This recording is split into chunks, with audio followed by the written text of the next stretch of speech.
plan. That is what the campaign wants. But it's all going to be about the execution in the moment, especially if Harris tries to bait the former president into an outburst. Savannah. All right, Dasha, thank you. Let's bring back Kristen Welker and Hallie Jackson. I want to talk about how the vice president has cast herself in this campaign as the prosecutor, going against Donald Trump.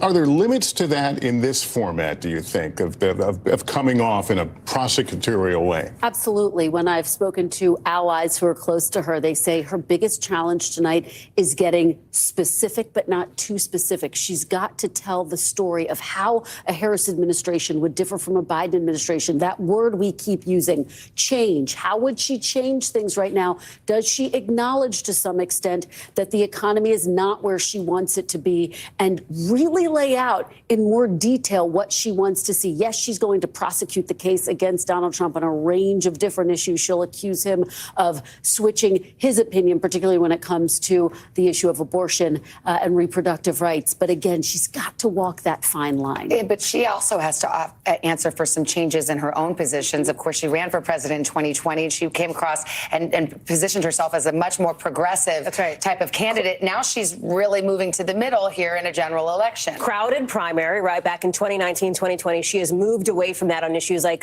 for example, mandated gun buybacks for automatic rifles, something that she no longer supports. Fracking, for example, something that she has changed her position on as well. You look at Medicare for All, a position that she's backed away from. Watch for the former president to try to go after some of these issues. And I'll tell you, to bring it back to the voters, that panel with Kate Snow is super interesting. The economy came up again and again. And even though this summer, for the first time, inflation dipped below 3% for the first time since March of 2021, people don't feel great about it right now. So how does Vice President Harris address that moving forward? And let me briefly go there and talk about his physical performance. It's been noted by many that the former president has tended to be more rambling, disjointed in many of his answers at a time that we were focusing on Joe Biden. Is that something that folks will be watching carefully? He's now, of course, the older candidate now. Okay, we will be back with you. It's the top of the hour now, 9 o'clock on the East Coast here in New York and in Philadelphia, the room where it's about to happen. We're just seconds away now from tonight's first and perhaps last presidential debate between Vice President Kamala Harris and former President Donald Trump. As we've noted, this will be the first time these candidates have met in person, and it's happening on a debate stage. Also, the first debate since President Biden left the race over the summer and Harris became the Democratic nominee. A lot has happened in a very compressed period of time. Yes, it has. And we have a few moments until the debate starts. We will join it. ABC News is broadcasting it, but we will simulcast it right here in its entirety. It's taking place at the National Constitution Center in Philadelphia. And like June's debate, there will be no audience tonight. The candidates' microphones will be muted while the other one is talking. Each candidate will get 2 minutes for answers. There will be closing statements, but no opening statements. So we expect them to probably mix it up rather early in this as they stake out their positions and we get a sense of where all this is going. And the mics are muted when the other is talking. So let's take you to Philadelphia now and the first presidential debate of 2024.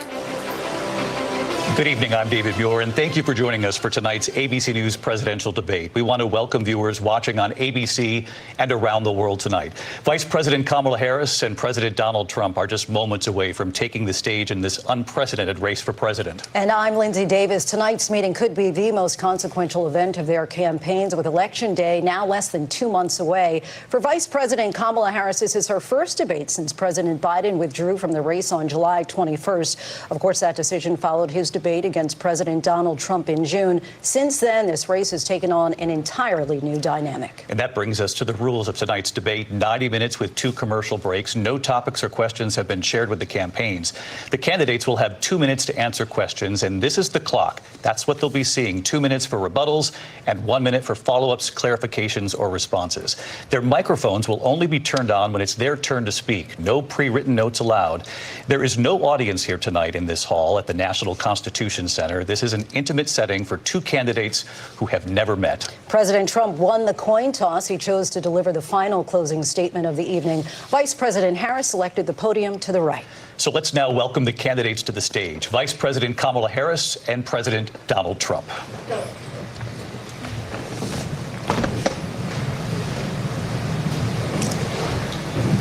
Kamala Harris. Let's have a good debate. Nice to see you. Have fun. Thank you. Welcome to you both. It's wonderful to have you. It's an honor to have you both here tonight. Good evening. We are looking forward to a spirited and thoughtful debate. So let's get started. I want to begin tonight with the issue that voters repeatedly say is their #1 issue, and that is the economy and the cost of living in this country. Vice President Harris, you and President Trump were elected 4 years ago, and your opponent on the stage here tonight often asks his supporters, are you better off than you were 4 years ago? When it comes to the economy, do you believe Americans are better off than they were 4 years ago? So I was raised as a middle-class kid. And I am actually the only person on this stage who has a plan that is about lifting up the middle class and working people of America. I believe in the ambition, the aspirations, the dreams of the American people.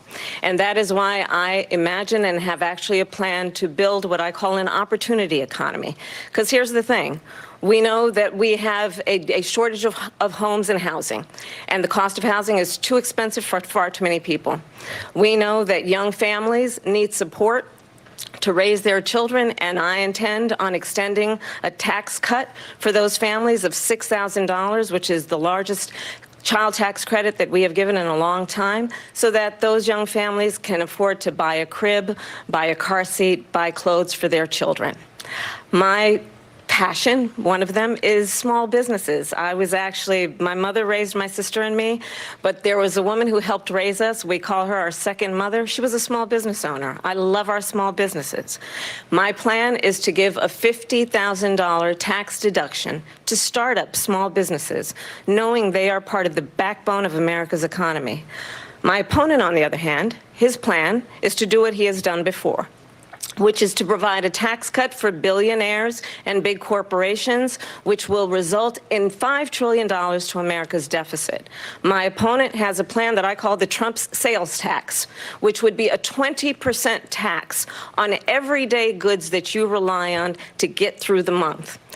Economists have said that Trump sales tax would actually result for middle-class families in about $4,000 more a year, because of his policies and his ideas about what should be the backs of middle-class people paying for tax cuts for billionaires. President Trump, I'll give you 2 minutes.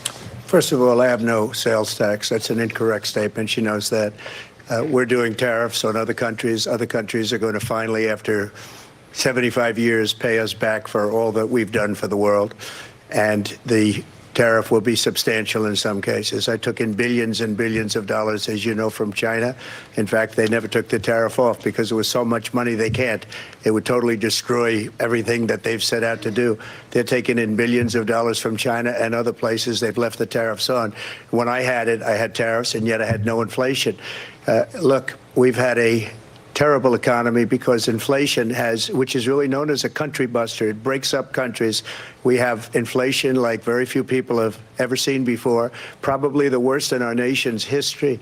We were at 21%, but that's being generous because many things are 50, 60, 70, and 80% higher than they were just a few years ago.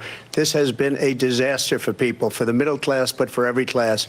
On top of that, we have millions of people pouring into our country from prisons and jails, from mental institutions and insane asylums, and they're coming in and they're taking jobs that are occupied right now by African Americans and Hispanics, and also unions. Unions are going to be affected very soon. And you see what's happening. You see what's happening with towns throughout the United States. You look at Springfield, Ohio. You look at Aurora in Colorado. They are taking over the towns. They're taking over buildings. They're going in violently. These are the people that Xi and Biden led into our country, and they're destroying our country. They're dangerous. They're at the highest level of criminality, and we have to get them out. We have to get them out fast. I created one of the greatest economies in the history of our country. I'll do it again and even better. We are going to get to immigration and border security during this debate, but I would like to let Vice President Harris respond on the economy here. Well, I would love to. Let's talk about what Donald Trump left us. Donald Trump left us the worst unemployment since the Great Depression. Donald Trump left us the worst public health epidemic in a century. Donald Trump left us the worst attack on our democracy since the Civil War. And what we have done is clean up Donald Trump's mess What we have done and what I intend to do is build on what we know are the aspirations and the hopes of the American people. But I'm going to tell you all, in this debate tonight, you're going to hear from the same old tired playbook, a bunch of lies, grievances, and name-calling. What you're going to hear tonight is a detailed and dangerous plan called Project 2025 that the former president intends on implementing if he were elected again. I believe very strongly that the American people want a president who understands the importance of bringing us together, knowing we have so much more in common than what separates us. And I pledge to you to be a president for all Americans. President Trump will give you a minute here to respond. Number one, I have nothing to do, as you know, and as she knows better than anyone, I have nothing to do with Project 2025. That's out there. I haven't read it. I don't want to read it purposely. I'm not going to read it. This was a group of people that got together. They came up with some ideas, I guess some good, some bad. But it makes no difference. I have nothing to do. Everybody knows I'm an open book. Everybody knows what I'm going to do. Cut taxes very substantially and create a great economy like I did before. We had the greatest economy. We got hit with a pandemic. And the pandemic was not since 1917, where 100 million people died, has there been anything like it. We did a phenomenal job with the pandemic. We handed them over a country where the economy and where the stock market was higher than it was before the pandemic came in. Nobody's ever seen anything like it. We made ventilators for the entire world. We got gowns, we got masks, we did things that nobody thought possible. And people give me credit for rebuilding the military. They give me credit for a lot of things, but not enough credit for the great job we did with the pandemic. But the only jobs they got were bounce back jobs. These were jobs bounce back, and it bounced back and it went to their benefit. But I was the one that created them. They know it, and so does everybody else. Vice President Harris, I'll let you respond. So Donald Trump has no plan for you. And when you look at his economic plan, it's all about tax breaks for the richest people. I am offering what I describe as an opportunity economy, and the best economists in our country, if not the world, have reviewed our relative plans for the future of America. What Goldman Sachs has said is that Donald Trump's plan would make the economy worse. Mine would strengthen the economy. What the Wharton School has said is Donald Trump's plan would actually explode the deficit. 16 Nobel laureates have described his economic plan as something that would increase inflation and by the middle of next year would invite a recession. You just have to look at where we are and where we stand on the issues. And I'd invite you to know that Donald Trump actually has no plan for you because he is more interested in defending himself than he is in looking out for you. It's just a soundbite. They gave her that to say. Look, I went to the Wharton School of Finance, and many of those professors, the top professors, think my plan is a brilliant plan. It's a great plan. It's a plan that's going to bring up our worth, our value as a country. It's going to make people want to be able to go and work and create jobs and create a lot of good, solid money for our country. Just to finish off, she doesn't have a plan. She copied Biden's plan, and it's like 4 sentences, like run, spot, run. 4 sentences that are just, oh, we'll try and lower taxes. She doesn't have a plan. Take a look at her plan. She doesn't have a plan. Mr. President, I do want to drill down on something you both brought up. The Vice President brought up your tariffs. You responded, and let's drill down on this because your plan is what she calls is essentially a national sales tax. Your proposal calls for tariffs, as you pointed out here, on foreign imports across the board. You recently said that you might double your plan, imposing tariffs up to 20% on goods coming into this country. As you know, many economists say that with tariffs at that level, costs are then passed on to the consumer. Vice President Harris has argued it'll mean higher prices on gas, food, clothing, medication, arguing it costs the typical family nearly $4,000 a year. Do you believe Americans can afford higher prices because of tariffs? They're not going to have higher prices. What's going to have and who's going to have higher prices is China and all of the countries that have been ripping us off for years. I was the only president ever. China was paying us hundreds of billions of dollars, and so were other countries. And, you know, if she doesn't like them, they should have gone out and they should have immediately cut the tariffs. But those tariffs are there 3.5 years now under their administration. We are going to take in billions of dollars, hundreds of billions of dollars. I had no inflation, virtually no inflation. They had the highest inflation perhaps in the history of our country, because I've never seen a worse period of time. People can't go out and buy cereal or bacon or eggs or anything else. The people of our country are absolutely dying with what they've done. They've destroyed the economy. And all you have to do is look at a poll. The polls say 80 and 85 and even 90% that the Trump economy was great, that their economy was terrible. Vice President Harris, I do want to ask for your response. And you heard what the president said there, because the Biden administration did keep a number of the Trump tariffs in place. So how do you respond? Well, let's be clear that the Trump administration resulted in a trade deficit, one of the highest we've ever seen in the history of America.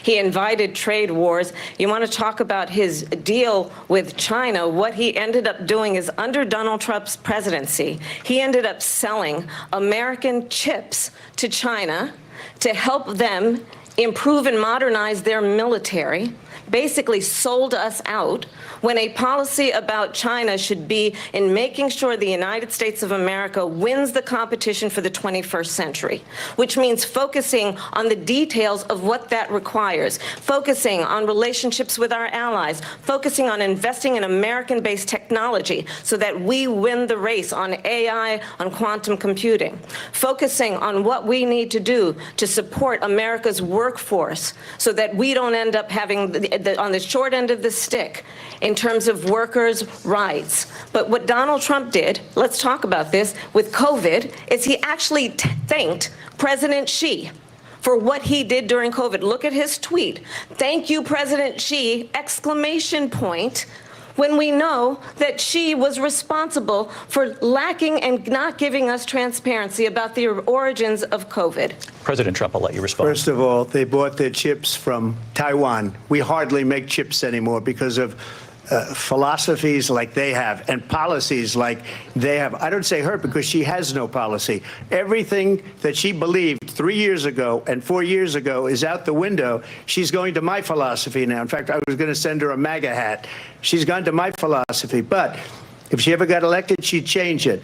And it will be the end of our country. She's a Marxist. Everybody knows she's a Marxist. Her father's a Marxist professor in economics, and he taught her well. But when you look at what she's done to our country, and when you look at these millions and millions of people that are pouring into our country monthly, where it's, I believe, 21 million people, not the 15 that people say, and I think it's a lot higher than the 21. That's bigger than New York State pouring in. And just look at what they're doing to our country. They're criminals. Many of these people coming in are criminals. And that's bad for our economy, too. You know, you mentioned before, we'll talk about immigration later. Well, bad immigration is the worst thing that can happen to our economy. They have, and she has, destroyed our country with policy that's insane. Almost policy that you'd say they have to hate our country. President Trump, thank you. Lindsay? I want to turn to the issue of abortion. President Trump, you've often touted that you were able to kill Roe v. Wade. Last year, you said that you were proud to be the most pro-life president in American history. Then last month, you said that your administration would be great for women and their reproductive rights. In your home state of Florida, you surprised many with regard to your 6-week abortion ban, because you initially had said that it was too short. And you said, quote, "I'm going to be voting that we need more than 6 weeks." But then the very next day, you reversed course and said you would vote to support the 6-week ban. Vice President Harris says that women shouldn't trust you on the issue of abortion because you've changed your position so many times. Therefore, why should they trust you? Well, the reason I'm doing that vote is because the plan is, as you know, the vote is, they have abortion in the 9th month. They even have, and you can look at the governor of West Virginia, the previous governor of West Virginia, not the current governor, is doing an excellent job, but the governor before, he said the baby will be born and we will decide what to do with the baby. In other words, we'll execute the baby. And that's why I did that, because that predominates, because they're radical. The Democrats are radical in that. And her vice presidential pick, which I think was a horrible pick, by the way, for our country, because he is really out of it. But her vice presidential pick says abortion in the 9th month is absolutely fine. He also says execution after birth. It's execution, no longer abortion, because the baby is born, is okay. And that's not okay with me, hence the vote. But what I did is something for 52 years. They've been trying to get Roe v. Wade into the states. And through the genius and heart and strength of 6 Supreme Court justices, we were able to do that. Now, I believe in the exceptions for rape, incest, and life of the mother. I believe strongly in it. Ronald Reagan did also. 85% of Republicans do. Exceptions. Very important.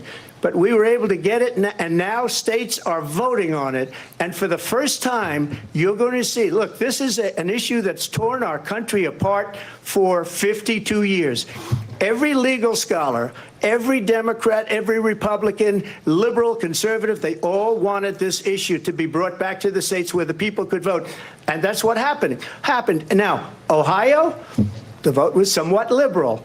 Kansas, the vote was somewhat liberal, much more liberal than people would have thought.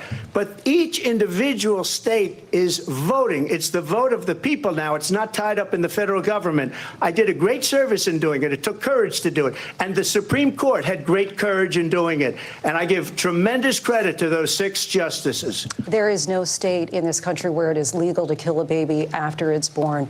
Madam Vice President, I want to get your response to President Trump. Well, as I said, you're going to hear a bunch of lies, and that's not actually a surprising fact. Let's understand how we got here.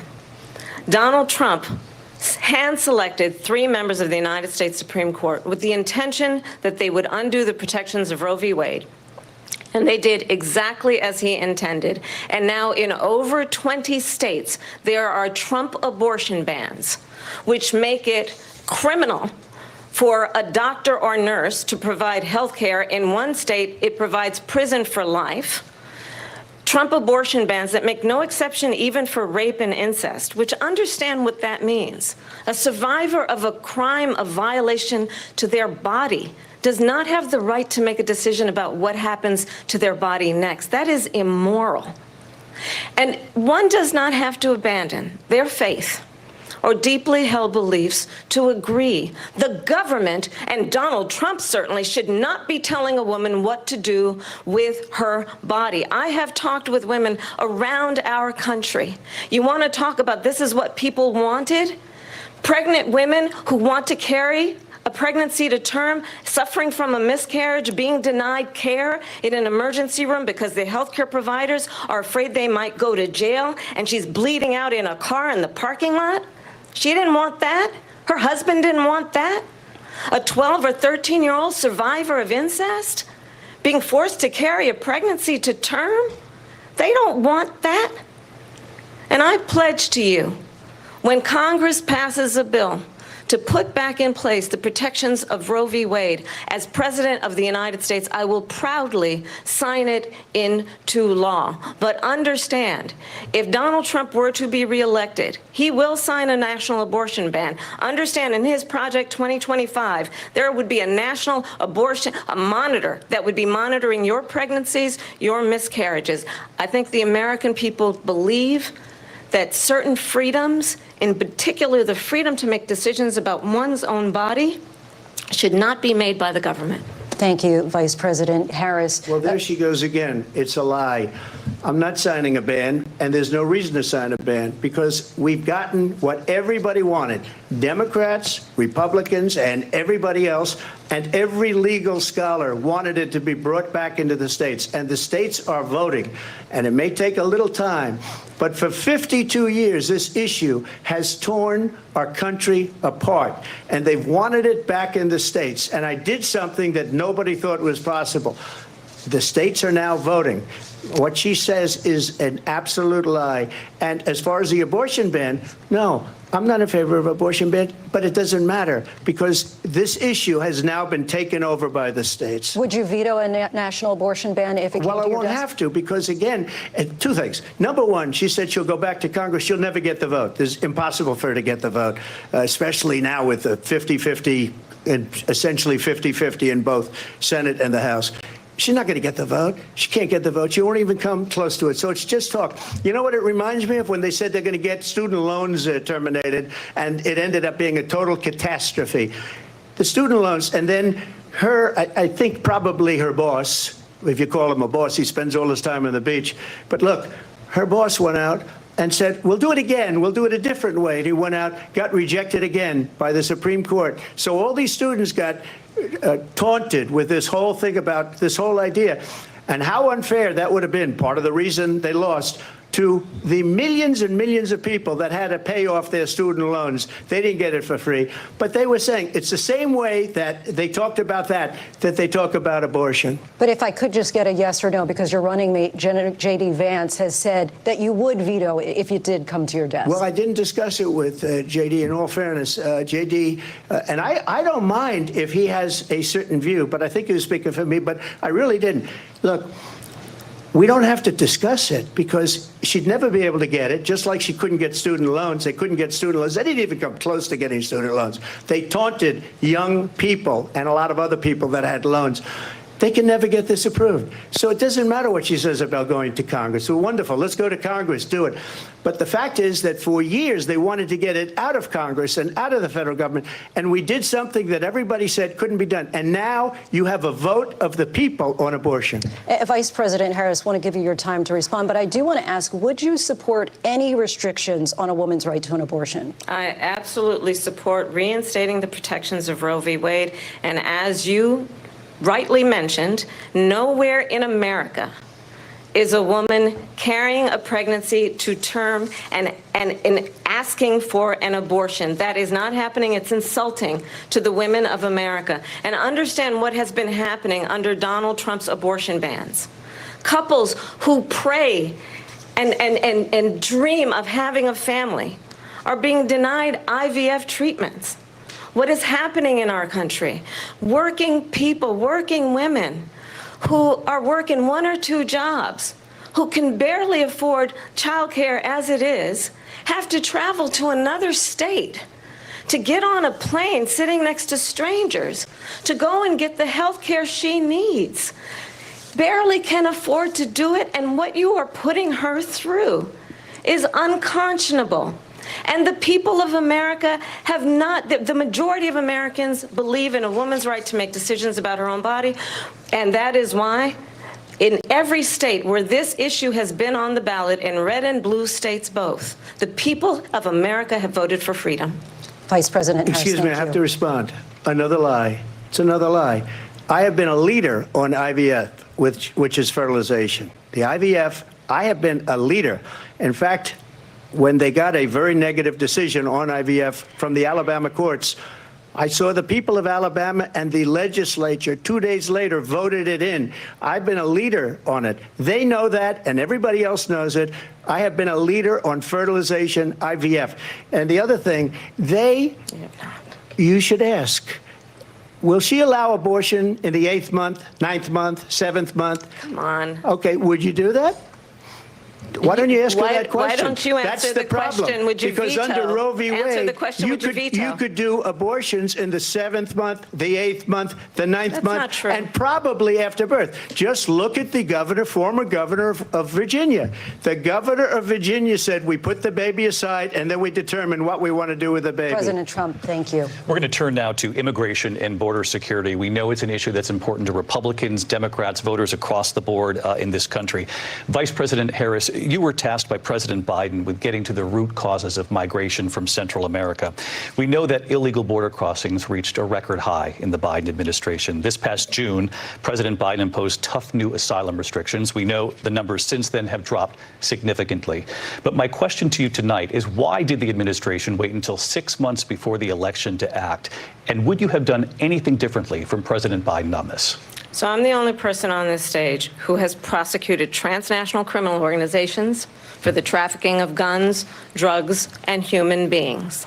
And let me say that the United States Congress, including some of the most conservative members of the United States Senate, came up with a border security bill, which I supported. And that bill would have put 1,500 more border agents on the border to help those folks who are working there right now overtime, trying to do their job.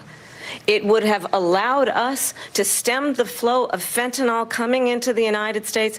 I know there are so many families watching tonight who have been personally affected by the surge of fentanyl in our country. That bill would have put more resources to allow us to prosecute transnational criminal organizations for trafficking in guns, drugs, and human beings. But you know what happened to that bill? Donald Trump got on the phone, called up some folks in Congress and said, kill the bill. And you know why? Because he'd prefer to run on a problem instead of fixing a problem. And understand, this comes at a time where the people of our country actually need a leader who engages in solutions, who actually addresses the problems at hand. But what we have in the former president is someone who would prefer to run on a problem instead of fixing a problem. And I'll tell you something, he's going to talk about immigration a lot tonight, even when it's not the subject that is being raised. And I'm going to actually do something really unusual, and I'm going to invite you to attend one of Donald Trump's rallies, because it's a really interesting thing to watch. You will see during the course of his rallies, he talks about fictional characters like Hannibal Lecter. He will talk about windmills cause cancer. And what you will also notice is that people start leaving his rallies early out of exhaustion and boredom. And I will tell you, the one thing you will not hear him talk about is you. You will not hear him talk about your needs, your dreams, and your desires. And I'll tell you, I believe you deserve a president who actually puts you first, and I pledge to you that I will. Vice President Harris, thank you. President Trump, on that point, I want to get your response. Well, I would like to respond. Let me just ask, though, why did you try to kill that bill, and successfully so, that would have put thousands of additional agents and officers on the border? First, let me respond as to the rallies. She said people start leaving. People don't go to her rallies. There's no reason to go. And the people that do go, she's bussing them in and paying them to be there, and then showing them in a different light. So she can't talk about that. People don't leave my rallies. We have the biggest rallies, the most incredible rallies in the history of politics. That's because people want to take their country back. Our country is being lost. We're a failing nation. And it happened 3.5 years ago. And what's going on here, you're going to end up in World War III, just to go into another subject. What they have done to our country by allowing these millions and millions of people to come into our country, and look at what's happening to the towns all over the United States. And a lot of towns don't want to talk. It's not going to be Aurora or Springfield. A lot of towns don't want to talk about it because they're so embarrassed by it. In Springfield, they're eating the dogs, the people that came in. They're eating the cats. They're eating the pets of the people that live there. And this is what's happening in our country, and it's a shame. As far as the rallies are concerned, as far as the reason they go is they like what I say. They want to bring our country back. They want to make America great again. It's a very simple phrase, make America great again. She's destroying this country, and if she becomes president, this country doesn't have a chance of success. Not only success, we'll end up being Venezuela on steroids. I just want to clarify here. You bring up Springfield, Ohio, and ABC News did reach out to the city manager there. He told us there have been no credible reports of specific claims of pets being harmed, injured, or abused by individuals within the immigrant community. Well, I've seen people on television. Let me just say here, this is the people on television say my dog was taken and used for food. So maybe he said that, and maybe that's a good thing to say for a city manager. I'm not taking this from but television. The people I'm on taking it from television the city saying manager. their dog was eaten by the people that went there. Again, the Springfield city manager says there's no evidence of that. Vice President Harris, I'll let you respond to the rest of what you've heard. You talk about extreme. You know, this is, I think, one of the reasons why in this election I actually have the endorsement of 200 Republicans who have formally worked with President Bush, Mitt Romney, and John McCain, including the endorsement of former Vice President Dick Cheney and Congress member Liz Cheney. And if you want to really know the inside track on who the former president is, if he didn't make it clear already, just ask people who have worked with him. His former chief of staff, a four-star general, has said he has contempt for the Constitution of the United States. His former national security advisor has said he is dangerous and unfit. His former Secretary of Defense has said the nation, the republic, would never survive another Trump term. And when we listen to this kind of rhetoric, when the issues that affect the American people are not being addressed, I think the choice is clear in this election. President Trump, I'll give you a quick minute to respond here. Thank you, because when I hear that, see, I'm a different kind of a person. I fired most of those people. Not so graciously. They did bad things or a bad job. I fired them. They never fired one person. They didn't fire anybody having to do with Afghanistan and the Taliban and the 13 people whose were just killed, viciously and violently killed. And I got to know the parents and the family. They didn't fire. They should have fired all those generals, all those top people, because that was one of the most incompetently handled situations anybody has ever seen. So when somebody does a bad job, I fire him. And you take a guy like Esper. He was no good. I fired him. So he writes a book. Another one writes a book. Because with me, they can write books. With nobody else can they. But they have done such a poor job, and they never fire anybody. Look at the economy. Look at the inflation. They didn't fire any of their economists. They have the same people. That's a good way not to have books written about you. But just to finish, I got more votes than any Republican in history by far. In fact, I got more votes than any president, sitting president in history by far. Let me continue on immigration. It was what you wanted to talk about earlier, so let's get back to your deportation proposal that the vice president has reacted to as well. President Trump, you call this the largest domestic deportation operation in the history of our country. You say you would use the National Guard. You say if things get out of control, you'd have no problem using the U.S. military. Police, yes. You also said you would use local police. How would you deport 11 million undocumented immigrants? I know you believe that number is much higher. Take us through this. What does this look like? Will authorities be going door to door in this country? Yeah, it is much higher because of them. They allowed criminals, many millions of criminals. They allowed terrorists. They allowed common street criminals. They allowed people to come in, drug dealers, to come into our country. And they're now in the United States and told by their countries like Venezuela, don't ever come back or we're going to kill you. Do you know that crime in Venezuela and crime in countries all over the world is way down? You know why? Because they've taken their criminals off the street and they've given them to her to put into our country. And this will be one of the greatest mistakes in history for them to allow.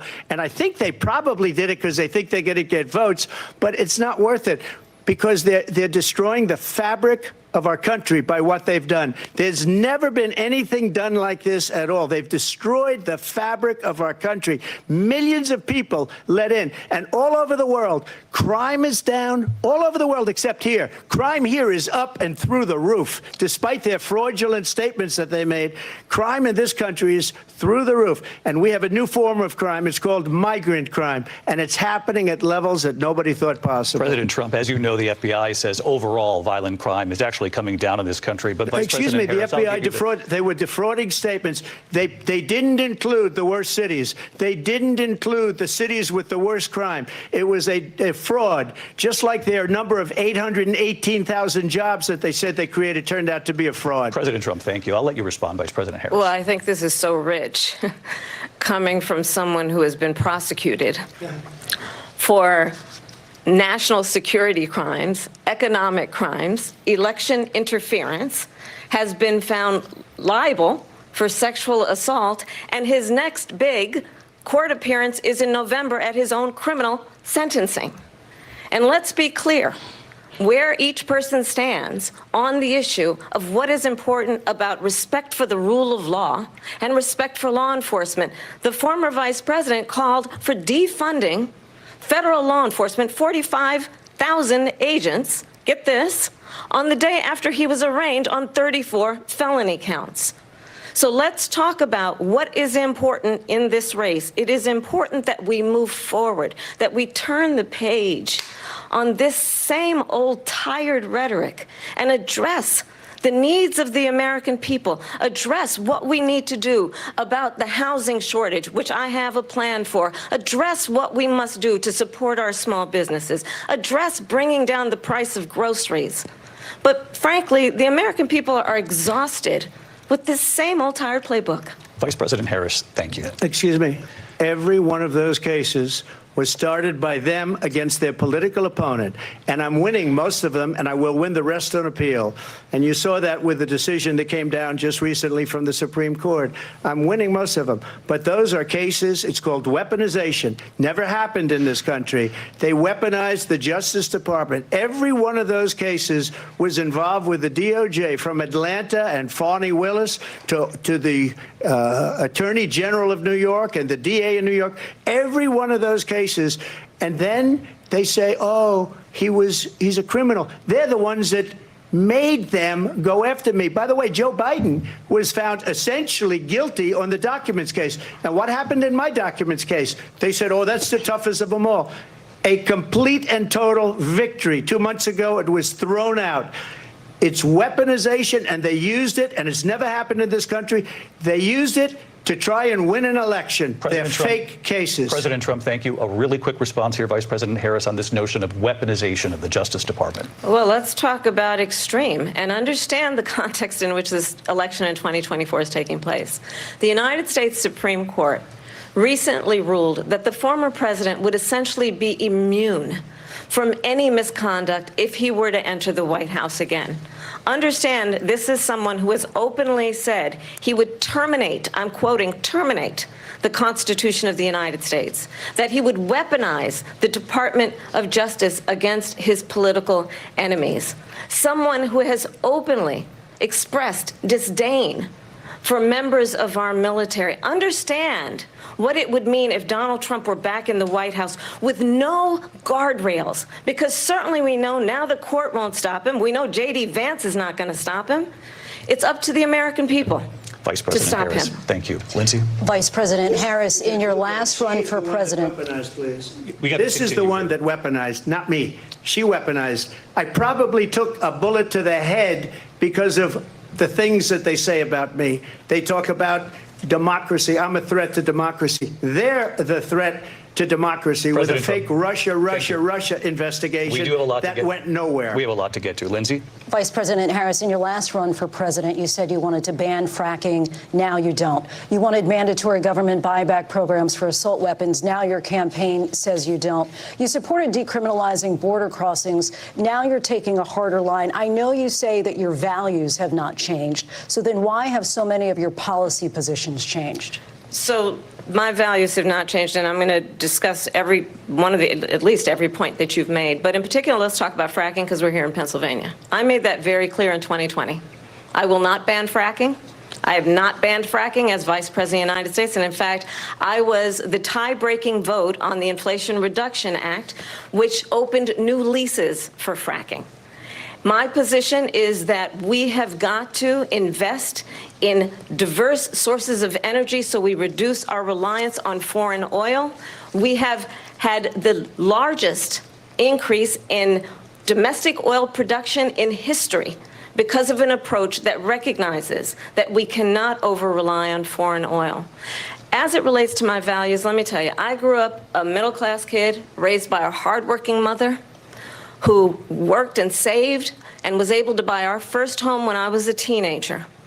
The values I bring to the importance of home ownership, knowing not everybody got handed $400 million on a silver platter and then filed bankruptcy 6 times, is a value that I bring to my work to say we are going to work with the private sector and home builders to increase 3 million homes, increase by 3 million homes by the end of my first term.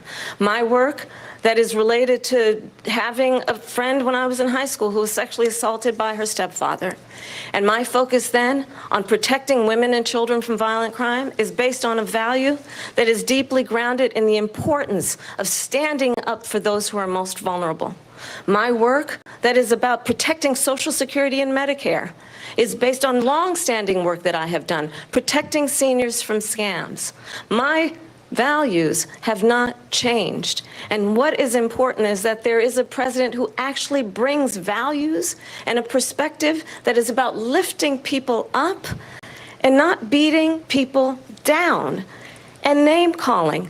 The true measure of the leader is the leader who actually understands the strength is not in beating people down, it's in lifting people up.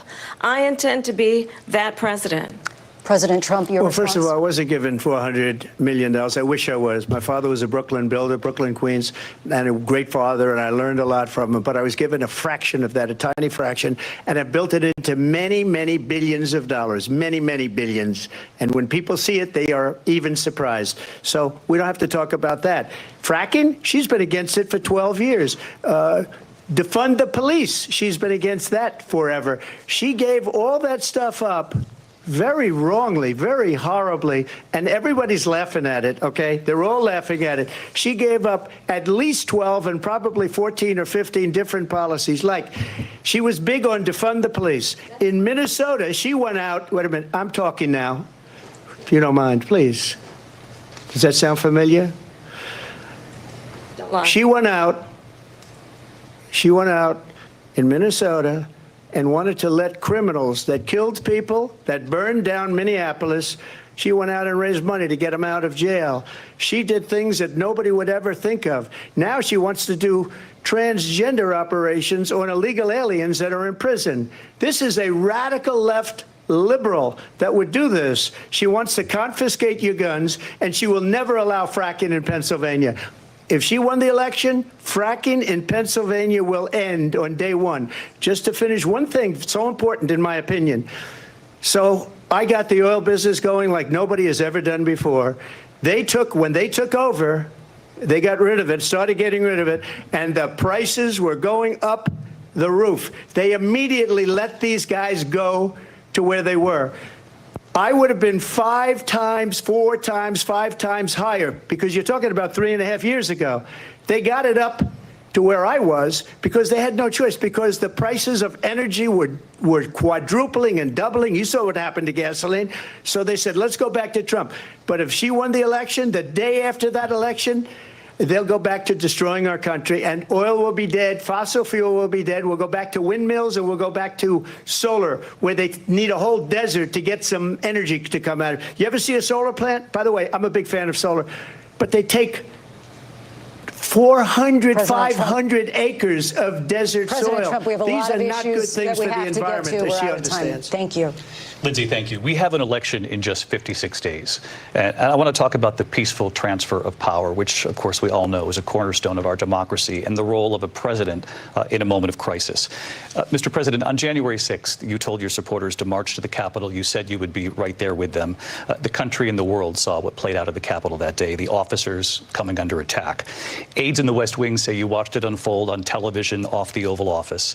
You did send out tweets, but it was more than 2 hours before you sent out that video message telling your supporters to go home. Is there anything you regret about what you did on that day? You just said a thing that isn't covered. Peacefully and patriotically, I said during my speech, not later on. Peacefully and patriotically. And nobody on the other side was killed. Ashley Babbitt was shot by an out-of-control police officer that should have never, ever shot her. It's a disgrace. But we didn't do this group of people that have been treated so badly. I ask, what about all the people that are pouring into our country and killing people that she allowed to pour in? She was the border czar. Remember that. She was the border czar. She doesn't want to be called the border czar because she's embarrassed by the border. In fact, she said at the beginning, well, I'm surprised you're not talking about the border yet. That's because she knows what a bad job they've done. What about those people? When are they going to be prosecuted? When are these people from countries all over the world, not just South America? They're coming in from all over the world, David, all over the world. And crime rates are down all over the world because of it. But let me just when ask are you. those, David, when are those people going to be prosecuted? When are the people that burned down Minneapolis going to be prosecuted? Or in Seattle? They went into Seattle. They took over a big percentage of the city of Seattle. When are those people going to be prosecuted? But let me just ask you. You might ask her that question. You were the president. You were watching it unfold on television. It's a very simple question as we move forward toward another election. Is there anything you regret about what you did on that day? Yes or no? I had nothing to do with that other than they asked me to make a speech. I showed up for a speech. I said, I think it's going to be big. I went to Nancy Pelosi and the mayor of Washington, D.C., and the mayor put it back in writing, as you know. I said, you know, this is going to be a very big rally or whatever you want to call it. And again, it wasn't done by me. It was done by others. I said, I'd like to give you 10,000 National Guard or soldiers. They rejected me. Nancy Pelosi rejected me. It was just 2 weeks ago. Her daughter has a tape of her saying she is fully responsible for what happened. They want to get rid of that tape. It would have never happened if Nancy Pelosi and the mayor of Washington did their jobs. I wasn't responsible for security. Nancy Pelosi was responsible. She didn't do her job. The question was about you as president, not about former Speaker Pelosi. But I do want Vice President Harris to respond here. I was at the Capitol on January 6th. I was the vice president-elect. I was also an acting senator. I was there. And on that day, the President of the United States incited a violent mob to attack our nation's capital, to desecrate our nation's capital. On that day, 140 law enforcement officers were injured, and some died. And understand, the former president has been indicted and impeached for exactly that reason. But this is not an isolated situation.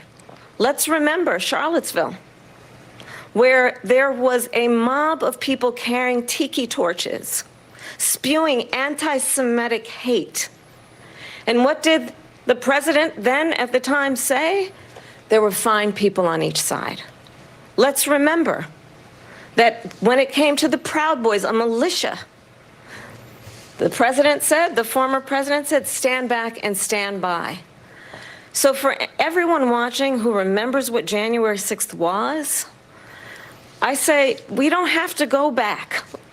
Let's not go back. We're not going back. It's time to turn the page.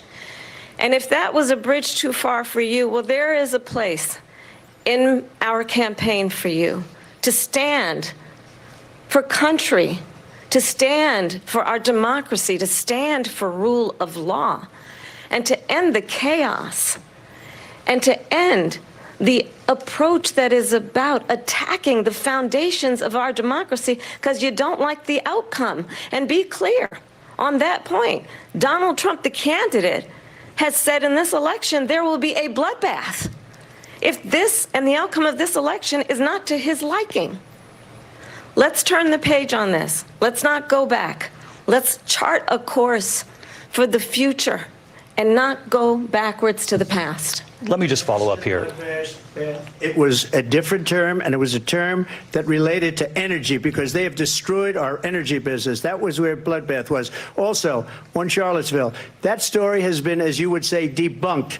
Laura Ingraham, Sean Hannity, Jesse, all of these people, they covered it. If they go an extra sentence, they will see it was perfect. It was debunked in almost every newspaper, but they still bring it up, just like they bring 2025 up. They bring all of this stuff up. I ask you this. You talk about the Capitol. Why are we allowing these millions of people to come through on the southern border? How come she's not doing anything? And I'll tell you what I would do, and I would be very proud to do it. I would say we would both leave this debate right now. I'd like to see her go down to Washington, D.C. during this debate because we're wasting a lot of time. Go down to, because she's been so bad, it's so ridiculous. Go down to Washington, D.C. and let her sign a bill to close up the border because they have the right to do it. They don't need bills. They have the right to do it. The President of the United States, you'll get him out of bed. You'll wake him up at 4 o'clock in the afternoon. You'll say, come on down to the office. Let's sign a bill. If he signs a bill that the border is closed, all he has to do is say it to the Border Patrol, who are phenomenal. If they do that, the border is closed. Mr. Those President, people are killing many people, unlike J6. We talked immigration here tonight. I do want to focus on this next issue to both of you because it really brings us this into focus, truth in these times that we're living in. Mr. President, for 3.5 years after you lost the 2020 election, you repeatedly falsely claimed that you won, many times saying you won in a landslide. In the past couple of weeks leading up to this debate, you have said, quote, you lost by a whisker, that you, quote, didn't quite make it, that you came up a little bit short. I said that? Are you now acknowledging that you lost in 2020? No, I don't acknowledge that at all. But I you said did that say sarcastically. That. You know that. It was said, oh, we lost by a whisker. That was said sarcastically. Look, There's so much proof. All you have to do is look at it. And they should have sent it back to the legislatures for approval. I got almost 75 million votes, the most votes any sitting president has ever gotten. I was told if I got 63, which was what I got in 2016, you can't be beaten. The election, people should never be thinking about an election as fraudulent. We need two things. We need walls. And we have to have it. We have to have borders. And we have to have good elections. Our elections are bad. And a lot of these illegal immigrants coming in, they're trying to get them to vote. They can't even speak English. They don't even know what country they're in practically. And these people are trying to get them to vote. And that's why they're allowing them to come into our country. I did watch all of these pieces of video. I didn't detect the sarcasm, lost by a whisker. We didn't quite make it. And we should just point out here as clarification, and you know this, you and your allies, 60 cases in front of many judges, many of them Republican. No judge looked at it. And said they said we didn't have standing. That's the other thing. They said we didn't have standing, a technicality. Can you imagine a system where a person in an election doesn't have standing? The president of the United States doesn't have standing. That's how we lost. If you look at the facts, and I'd love to have you do a special on it, I'll show you Georgia, and I'll show you Wisconsin, and I'll show you Pennsylvania, and I'll show you. We have so many facts and statistics, but you know what? That doesn't matter, because we have to solve the problem that we have right now. That's old news. And the problem that we have right now is we have a nation in decline, and they have put it into decline. We have a nation that is dying, David. Mr. President, thank you. Vice President Harris, you heard the president there tonight. He said he didn't say that he lost by a whisker. So he still believes he did not lose the election that was won by President Biden and yourself. But I do want to ask you about something that's come up in the last couple of days. This was a post from President Trump about this upcoming election just weeks away. He said, when I win, those people who cheated, and then he lists donors, voters, election officials, he says will be prosecuted to the fullest extent of the law, which will include long-term prison sentences. One of your campaign's top lawyers responded saying, we won't let Donald Trump intimidate us. We won't let him suppress the vote. Is that what you believe he's trying to do here? Donald Trump was fired by 81 million people. So let's be clear about that. And clearly he is having a very difficult time processing that. But we cannot afford to have a president of the United States who attempts, as he did in the past, to upend the will of the voters in a free and fair election. And I'm going to tell you that I have traveled the world as Vice President of the United States, and world leaders are laughing at Donald Trump. I have talked with military leaders, some of whom worked with you, and they say you're a disgrace. And when you then talk in this way in a presidential debate and deny what over and over again are court cases you have lost because you did, in fact, lose that election, it leads one to believe that perhaps we do not have in the candidate to my right the temperament or the ability to not be confused about fact. That's deeply troubling, and the American people deserve better. I'll give you 1 minute to respond, Mr. President. Let me just say about world leaders. Viktor Orban, one of the most respected men, they call him a strong man. He's a tough person, smart. Prime Minister of Hungary. They said, why is the whole world blowing up? 3 years ago it wasn't. Why is it blowing up? He said, because you need Trump back as president. They were afraid of him. China was afraid, and I don't like to use the word afraid, but I'm just quoting him. China was afraid of him. North Korea was afraid of him. Look at what's going on with North Korea, by the way. He said Russia was afraid of him. I ended the Nord Stream 2 pipeline, and Biden put it back on day one, but he ended the XL pipeline.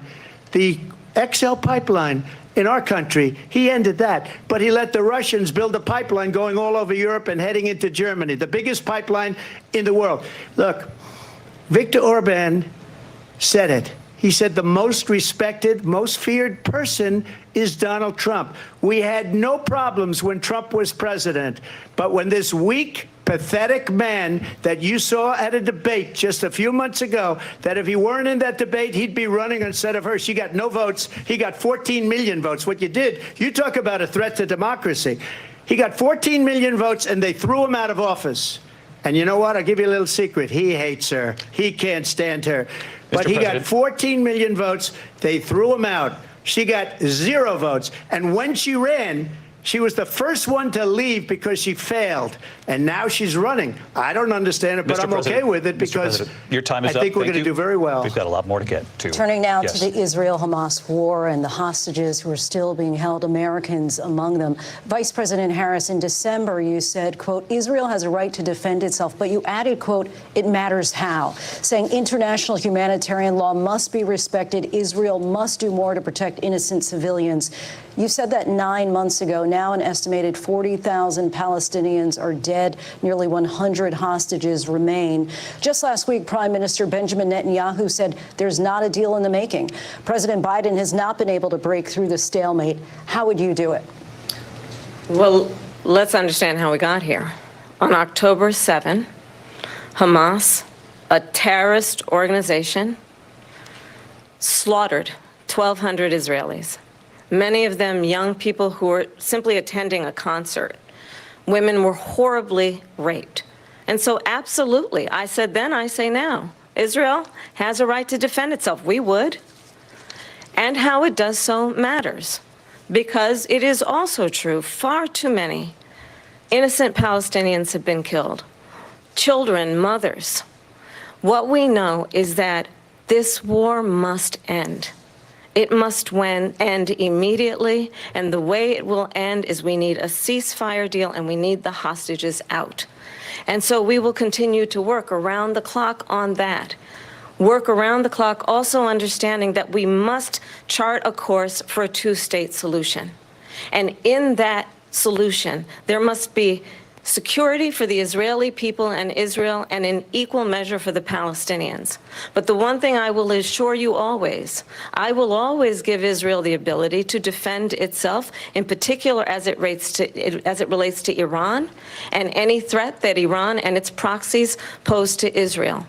But we must have a two-state solution where we can rebuild Gaza, where the Palestinians have security, self-determination, and the dignity they so rightly deserve. President Trump, how would you negotiate with Netanyahu and also Hamas in order to get the hostages out and prevent the killing of more innocent civilians in Gaza? If I were president, it would have never started. If I were president, Russia would have never, ever, I know Putin very well, he would have never, and there was no threat of it either, by the way, for 4 years, have gone into Ukraine and killed millions of people when you add it up, far worse than people understand what's going on over there. But when she mentions about Israel, all of a sudden, she hates Israel. She wouldn't even meet with Netanyahu when he went to Congress to make a very important speech. She refused to be there because she was at a sorority party of hers. She wanted to go to the sorority party. She hates Israel.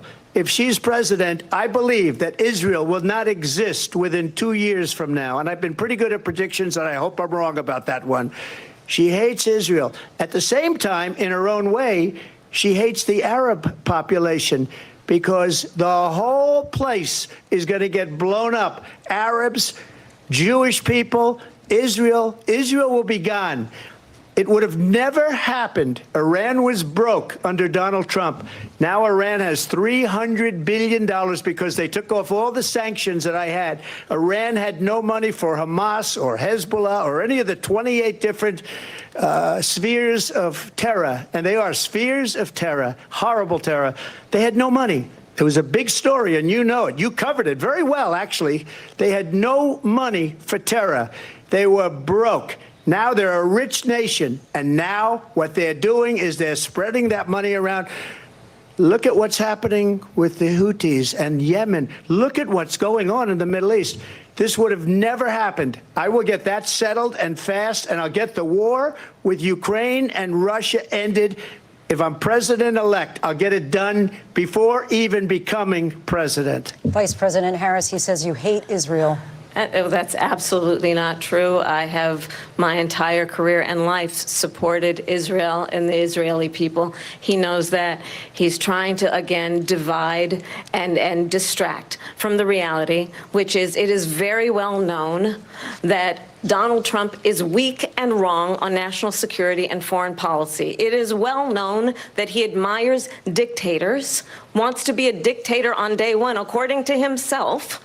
It is well known that he said of Putin that he can do whatever the hell he wants and go into Ukraine.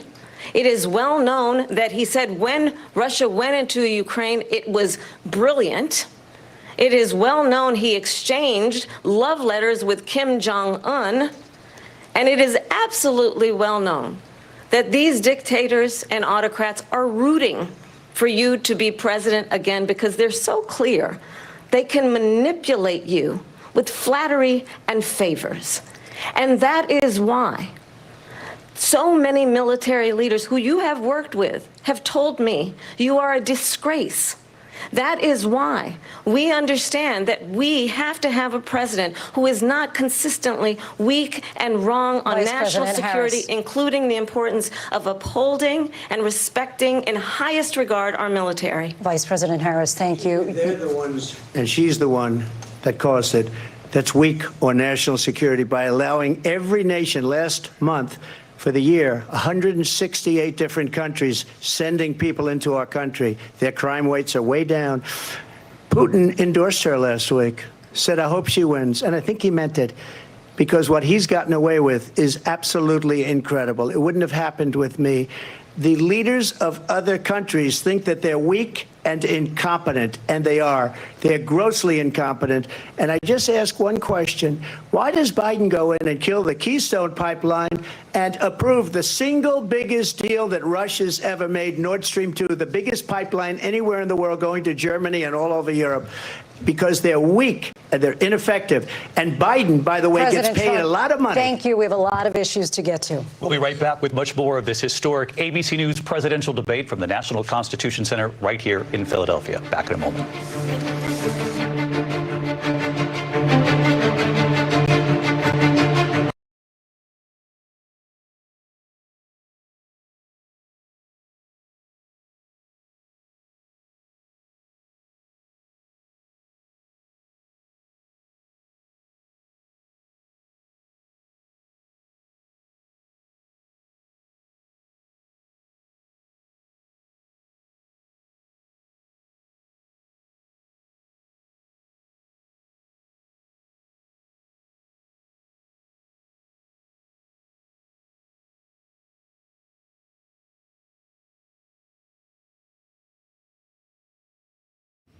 All right, I'm here now. Sorry about that.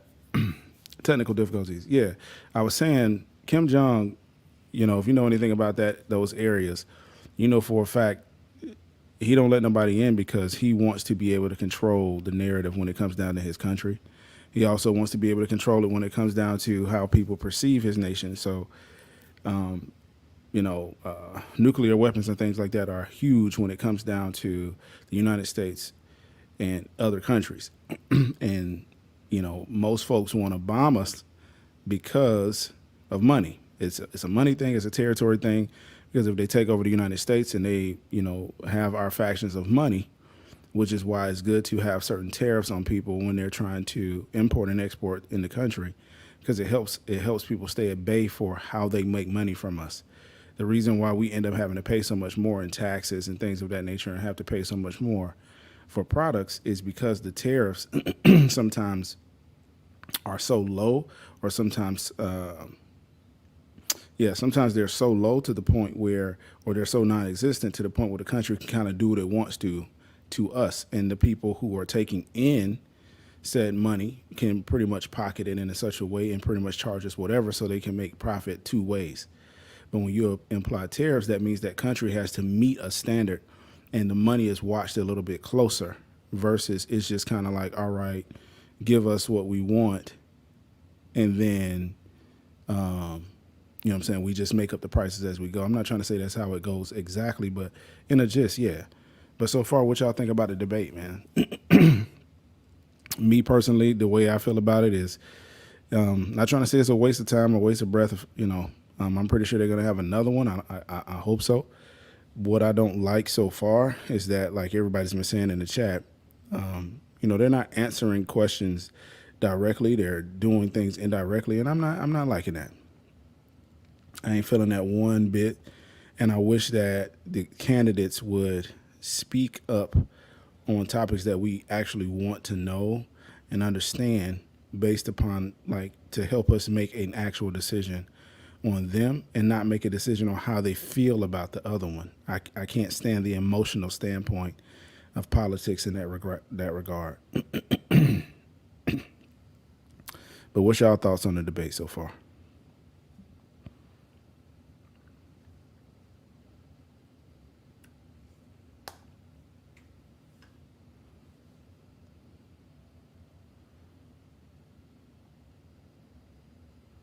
Yeah.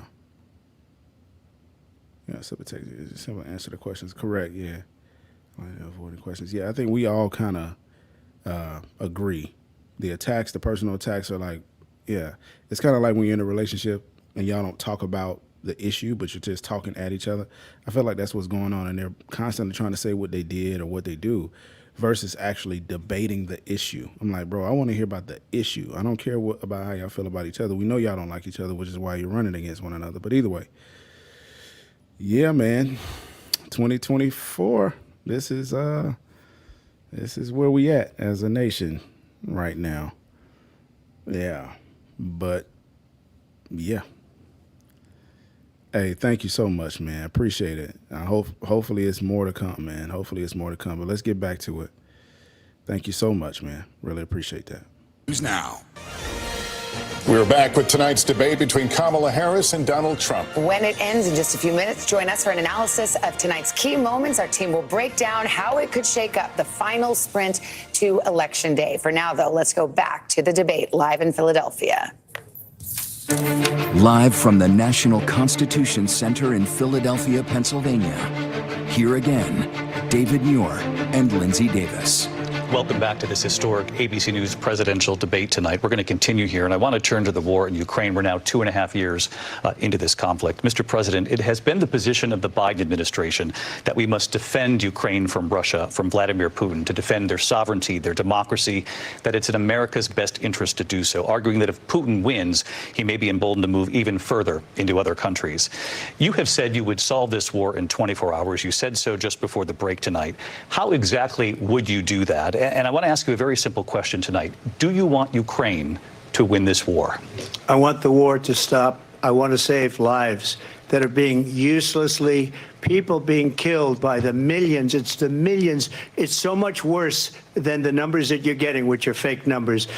Look, we're in for 250 billion or more because they don't ask Europe, which is a much bigger beneficiary to getting this thing done than we are. They're in for $150 billion less because Biden and you don't have the courage to ask Europe like I did with NATO. They paid billions and billions, hundreds of billions of dollars when I said, either you pay up or we're not going to protect you anymore. So that's maybe one of the reasons they don't like me as much as they like weak people. But you take a look at what's happening. We're in for 250 to 275 billion. They're into 100 to 150. They should be forced to equalize. With that being said, I want to get the war settled. I know Zelensky very well, and I know Putin very well. I have a good relationship, and they respect your president, okay? They respect me. They don't respect Biden. How would you respect him? Why? For what reason? He hasn't even made a phone call in 2 years to Putin, hasn't spoken to anybody. They don't even try and get it. That is a war that's dying to be settled. I will get it settled before I even become president. If I win, when I'm president-elect, and what I'll do is I'll speak to one, I'll speak to the other, I'll get them together. That war would have never happened. And in fact, when I saw Putin after I left, unfortunately left because our country has gone to hell.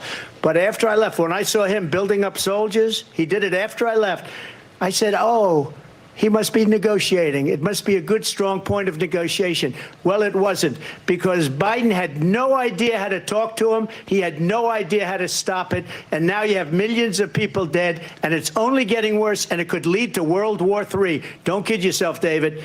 We're playing with World War III, and we have a president that we don't even know if he's... Where is our president? We don't even know if he's a president. And just to clarify they here... threw him out of a campaign like a dog. We don't even know.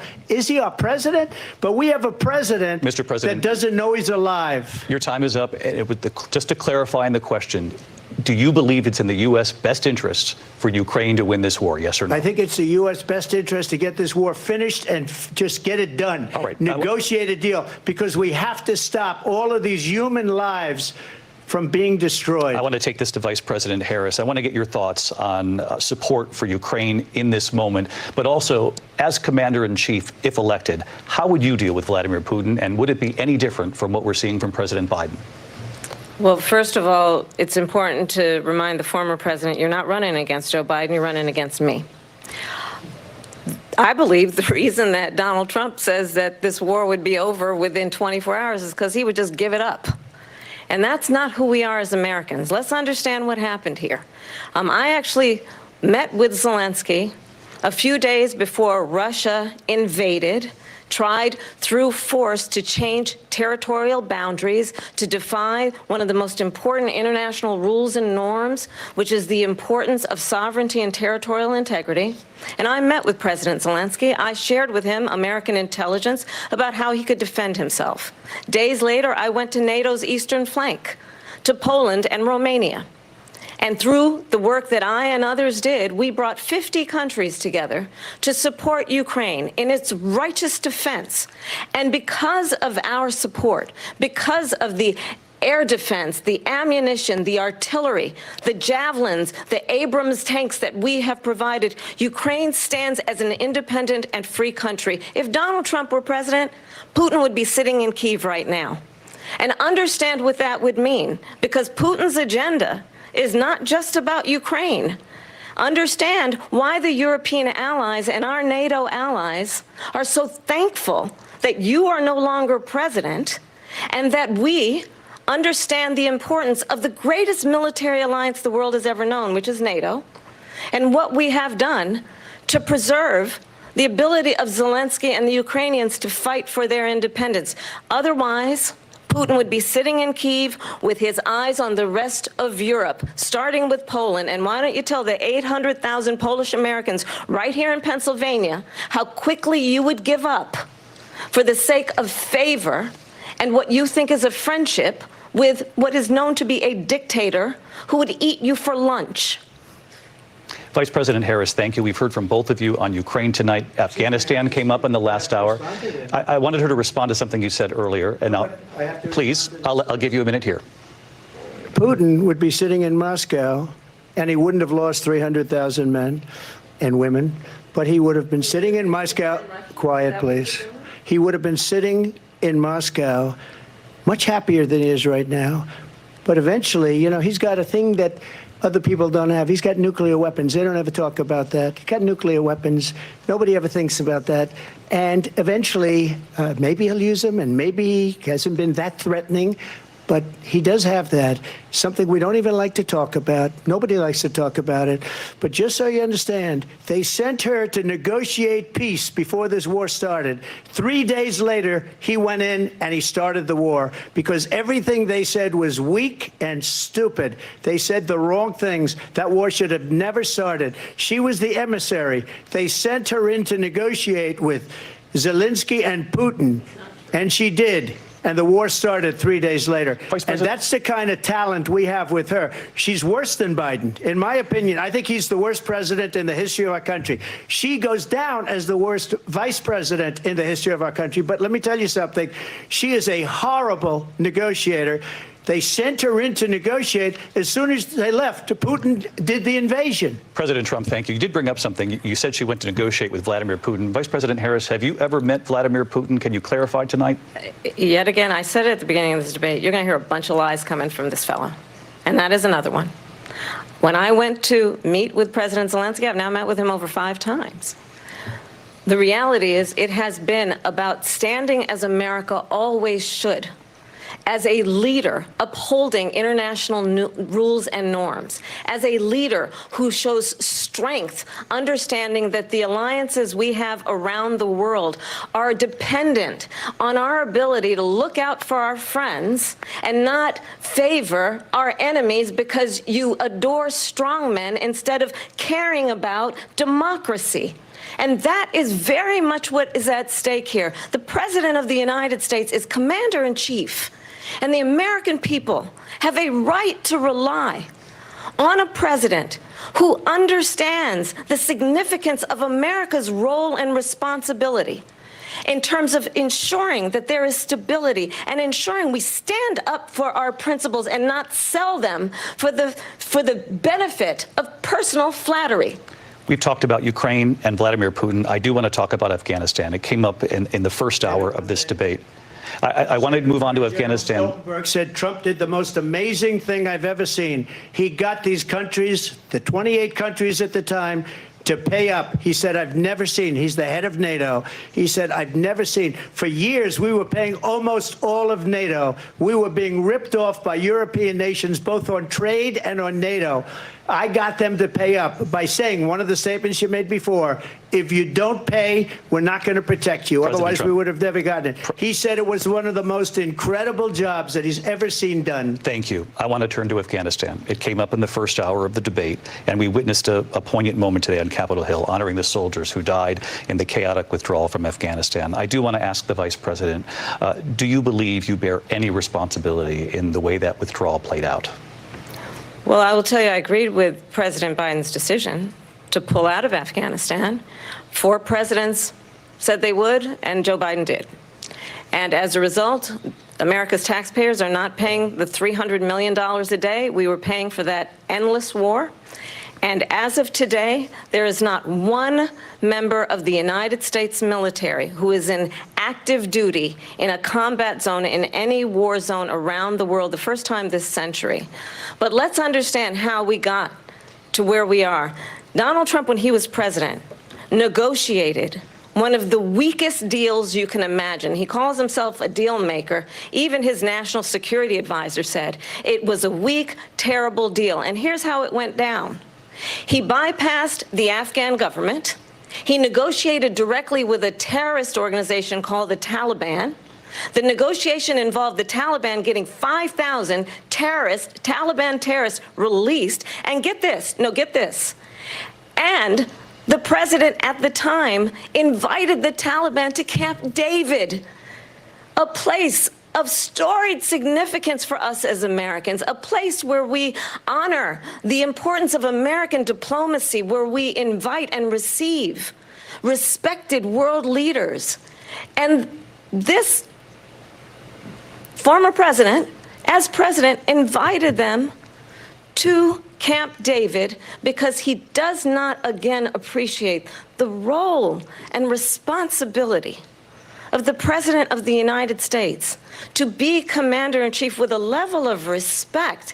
And this gets back to the point of how he has consistently disparaged and demeaned members of our military, fallen soldiers, and the work that we must do to uphold the strength and the respect of the United States of America around the world. Vice President Harris, thank you. President Trump, your response to her saying that you began the negotiations with the Taliban. So if you take a look at that period of time, the Taliban was killing our soldiers, a lot of them, with snipers. And I got involved with the Taliban because the Taliban was doing the killing. That's the fighting force within Afghanistan. They don't bother doing that because, you know, they deal with the wrong people all the time. But I got involved. And Abdul is the head of the Taliban. He is still the head of the Taliban. And I told Abdul, don't do it anymore. You do it anymore, you're going to have problems. And he said, why do you send me a picture of my house? I said, you're going to have to figure that out, Abdul. And for 18 months, we had nobody killed.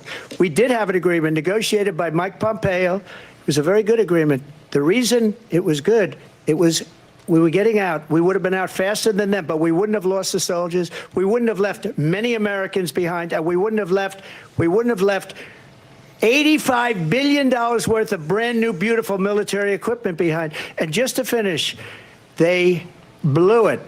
The agreement said you have to do this, and they didn't do it.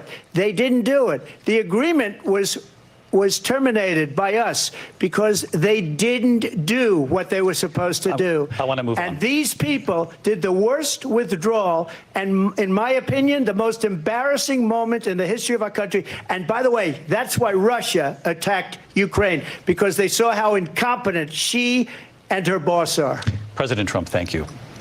I want to move on now to race and politics in this country. Mr. President, you recently said of Vice President Harris, quote, "I didn't know she was black until a number of years ago when she happened to turn black, and now she wants to be known as black." I want to ask a bigger picture question here tonight. Why do you believe it's appropriate to weigh in on the racial identity of your opponent? I don't, and I don't care. I don't care what she is. I don't care. You make a big deal out of something. I couldn't care less. Whatever she wants to be is okay with me. But those were your words, so I'm asking. I don't know. I mean, all I can say is I read where she was not black, that she put out, and I'll say that. And then I read that she was black, and that's okay. Either one was okay with me. That's up to her. That's up to her. Vice President Harris, your thoughts on this? I think it's, I mean, honestly, I think it's a tragedy that we have someone who wants to be president who has consistently, over the course of his career, attempted to use race to divide the American people. You know, I do believe that the vast majority of us know that we have so much more in common than what separates us, and we don't want this kind of approach that is just constantly trying to divide us, and especially by race. And let's remember how Donald Trump started. He was land, he owned buildings, and he was investigated because he refused to rent property to black families. Let's remember, this is the same individual who took out a full-page ad in the New York Times calling for the execution of 5 young black and Latino boys who were innocent, the Central Park 5. Took out a full-page ad calling for their execution. This is the same individual who spread birther lies about the first black president of the United States. And I think the American people want better than that, want better than this, want someone who understands, as I do, I travel our country. We see in each other a friend. We see in each other a neighbor. We don't want a leader who is constantly trying to have Americans point their fingers at each other. I meet with people all the time who tell me, can we please just have discourse about how we're going to invest in the aspirations and the ambitions and the dreams of the American people? Knowing that regardless of people's color or the language their grandmother speaks, we all have the same dreams and aspirations and want a president who invests in those, not in hate and division. Vice President Harris, thank you. Lindsay? President Trump, this is now your 3rd time. This is the most divisive presidency in the history of our country. There's never been anything like it. They're destroying our country, and they come up with things like what she just said, going back many, many years, when a lot of people, including Mayor Bloomberg, agreed with me on the Central Park 5. They admitted, they said, they pled guilty. And I said, well, if they pled guilty, they badly hurt a person, killed a person ultimately. And if they pled guilty, then they pled, we're not guilty.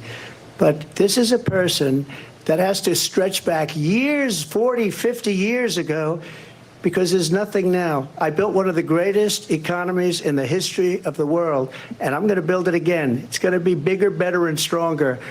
But they're destroying our economy. They have no idea what a good economy is. Their oil policies, every single policy. And remember this, she is Biden. You know, she's trying to get away from Biden. I don't know the gentleman, she says. She is Biden. The worst inflation we've ever had. A horrible economy because inflation has made it so bad, and she can't get away with that. Thank you. Your time is up, I Lindsay. want to respond to that, though. I want to just respond briefly. Clearly, I am not Joe Biden, and I am certainly not Donald Trump. And what I do offer is a new generation of leadership for our country, one who believes in what is possible, one who brings a sense of optimism about what we can do instead of always disparaging the American people. I believe in what we can do to strengthen our small businesses, which is why I have a plan. Let's talk about our plans and let's compare the plans. I have a plan to give startup businesses $50,000 tax deduction, to pursue their ambitions, their innovation, their ideas, their hard work. I have a plan, $6,000 for young families for the first year of your child's life to help you in that most critical stage of your child's development. I have a plan that is about allowing people to be able to pursue what has been fleeting in terms of the American dream by offering a help with down payment of $25,000 down payment assistance for first-time home buyers. That's the kind of conversation, I believe, David, that people really want tonight, as opposed to a conversation that is constantly about belittling and name-calling. Let's turn the page Vice President and move Harris, forward. thank you. Let's turn to policy. President Let's Trump, turn back we to have policy. to move on. President Trump.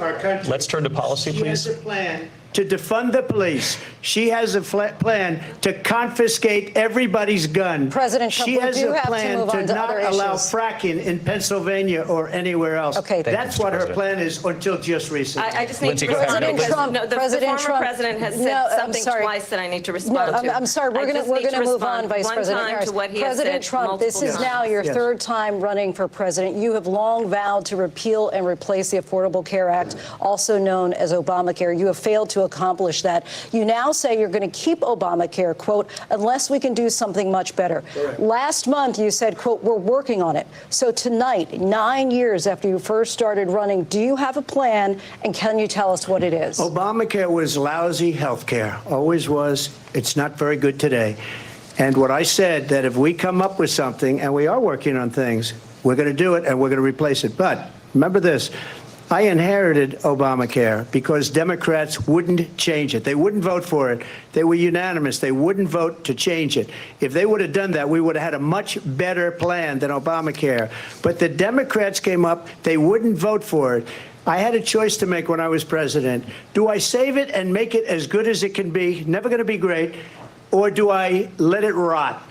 And I felt I had an obligation, even though politically it would have been good to just let it rot and let it go away. I decided, and I told my people, the top people, and they're very good people. I have a lot of good people in that administration. We read about the bad ones. We had some real bad ones, too, and so do they. They have really bad ones. The difference is they don't get rid of them. But let me just explain. I had a choice to make. Do I save it and make it as good as it can be, or do I let it rot? And I saved it. I did the right thing. But it's still never going to be great, and it's too expensive for people. And what we will do is we're looking at different plans. If we can come up with a plan that's going to cost our people, our population, less money and be better health care than Obamacare, then I would absolutely do it. But until then, I'd run it as good as it can be run. So just a yes or no, you still do not have a plan? I have concepts of a plan. I'm not president right now. But if we come up with something, I would only change it if we come up with something that's better and less expensive. And there are concepts and options we have to do that. And you'll be hearing about it in the not too distant future. Vice President Harris, in 2017, you supported Bernie Sanders' proposal to do away with private insurance and create a government-run healthcare system. 2 years later, you proposed a plan that included a private insurance option. What is your plan today? Well, first of all, I absolutely support, and over the last 4 years as vice president, private health care options. But what we need to do is maintain and grow the Affordable Care Act. But I'll get to that, Lindsey. I just need to respond to a previous point that the former president has made. I've made very clear my position on fracking. And then this business about taking everyone's guns away. Tim Walz and I are both gun owners. We're not taking anybody's guns away. So stop with the continuous lying about this stuff. As it relates to the Affordable Care Act, understand, just look at the history to know where people stand. When Donald Trump was president, 60 times he tried to get rid of the Affordable Care Act. 60 times. I was a senator at the time when I will never forget the early morning hours when it was up for a vote in the United States Senate. And the late, great John McCain, who you have disparaged as being, you don't like him, you said at the time, because he got caught. He was an American hero. The late, great John McCain, I will never forget that night, walked onto the Senate floor and said, no, you don't. No, you don't. No, you don't get rid of the Affordable Care Act. You have no plan. And what the Affordable Care Act has done is eliminate the ability of insurance companies to deny people with pre-existing conditions. I don't have to tell the people watching tonight, you remember what that was like?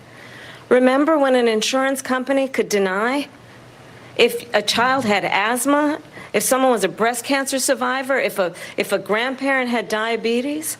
And thankfully, as I've been vice president and we over the last 4 years have strengthened the Affordable Care Act, we have allowed for the first time Medicare to negotiate drug prices on behalf of you, the American people. Donald Trump said he was going to allow Medicare to negotiate drug prices. He never did. We did.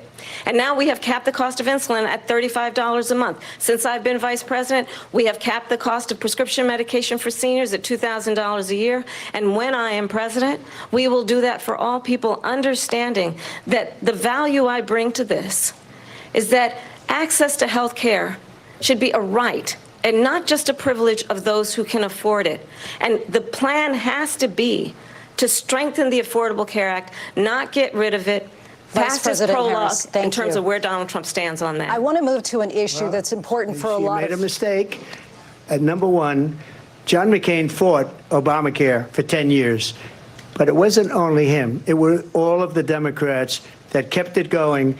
And you know what? We can do much better than Obamacare, much less money. But she won't improve private insurance for people, private medical insurance. That's another thing she doesn't want to get. People are paying privately for insurance that have worked hard and made money, and they want to have private. She wants everybody to be on government insurance where you wait 6 months for an operation that you need immediately. President Trump, thank you. We have another issue that we'd like to get to that's important for a number of Americans, in particular younger voters, and that's climate change. President Trump, with regard to the environment, you say that we have to have clean air and clean water. Vice President Harris, you call climate change an existential threat. The question to you both tonight is, what would you do to fight climate change? And Vice President Harris, we'll start with you. 1 minute for you each. Well, the former president had said the climate change is a hoax. And what we know is that it is very real. You ask anyone who lives in a state who has experienced these extreme weather occurrences, who now is either being denied home insurance or it's being jacked up. You ask anybody who has been the victim of what that means in terms of losing their home, having nowhere to go. We know that we can actually deal with this issue. The young people of America care deeply about this issue. And I am proud that as vice president over the last 4 years, we have invested $1 trillion in a clean energy economy, while we have also increased domestic gas production to historic levels. We have created over 800,000 new manufacturing jobs while I have been vice president. We have invested in clean energy to the point that we are opening up factories around the world. Donald Trump said he was going to create manufacturing jobs. He lost manufacturing jobs. And I'm also proud to have the endorsement of the United Auto Workers and Sean Fain, who also know that part of building a clean energy economy includes investing in American-made products, American automobiles. It includes growing what we can do around American manufacturing and opening up auto plants, not closing them like happened under Donald Trump. Vice President Harris, thank you. That didn't happen under Donald Trump. Let me just tell you, they lost 10,000 manufacturing jobs this last month. It's going, they're all leaving. They're building big auto plants in Mexico, in many cases owned by China. They're building these massive plants, and they think they're going to sell their cars into the United States because of these people. What they have given to China is unbelievable. But we're not going to let that. We'll put tariffs on those cars so they can't come into our country, because they will kill the United Auto Workers and any auto worker, whether it's in Detroit or South Carolina or any other place. What they've done to business and manufacturing in this country is horrible. We have nothing because they refuse. You know, Biden doesn't go after people because supposedly China paid him millions of dollars. He's afraid to do it. Between him and his son, they get all this money from Ukraine. They get all this money from all of these different countries. And then you wonder, why is he so loyal to this one, that one, Ukraine, China? Why is he? Why did he get $3.5 million from the mayor of Moscow's wife? Why did she pay him $3.5 million? This is a crooked administration, and they're selling our country down the tubes. President Trump, thank you. Thank you. We'll be right back with closing statements from both of our candidates. An historic night, this ABC News presidential debate from Philadelphia. Back in a moment.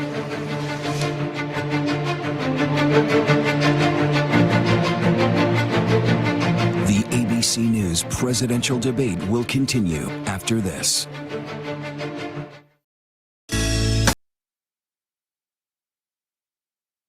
So how we feeling, man? How we feeling? How we feeling? How we feeling? Yeah. Yeah. I had to go get me some coffee. I'm like, man, this is worse than a classroom lecture. It almost hurts. Yeah. So one thing I'm learning is that neither one of our candidates will have any plans in place as far as something that is actionable day one. It's definitely going to be something that it's going to take time. Tyrese is in. Okay. Tyrese has been ordered to jail because, wow. Anyway, so neither one of our candidates right now are showing us that they have the capability to answer questions directly. There's a lot of questions that are being answered, but it's one of those things of, let me try to fit everything I can within a 2-minute span. That's why I wish they would have gave them a 3-minute span in order to feel more comfortable in answering questions and taking their time. But, you know, this is presidential debates. I'm sure the next one will be different. I'm guessing. I'm hoping so. But until then, I mean, all we're going to do is like pretty much stay tuned to what's going on. And that's all we can do. And mostly all we can do is just pray for the best. For real, for real.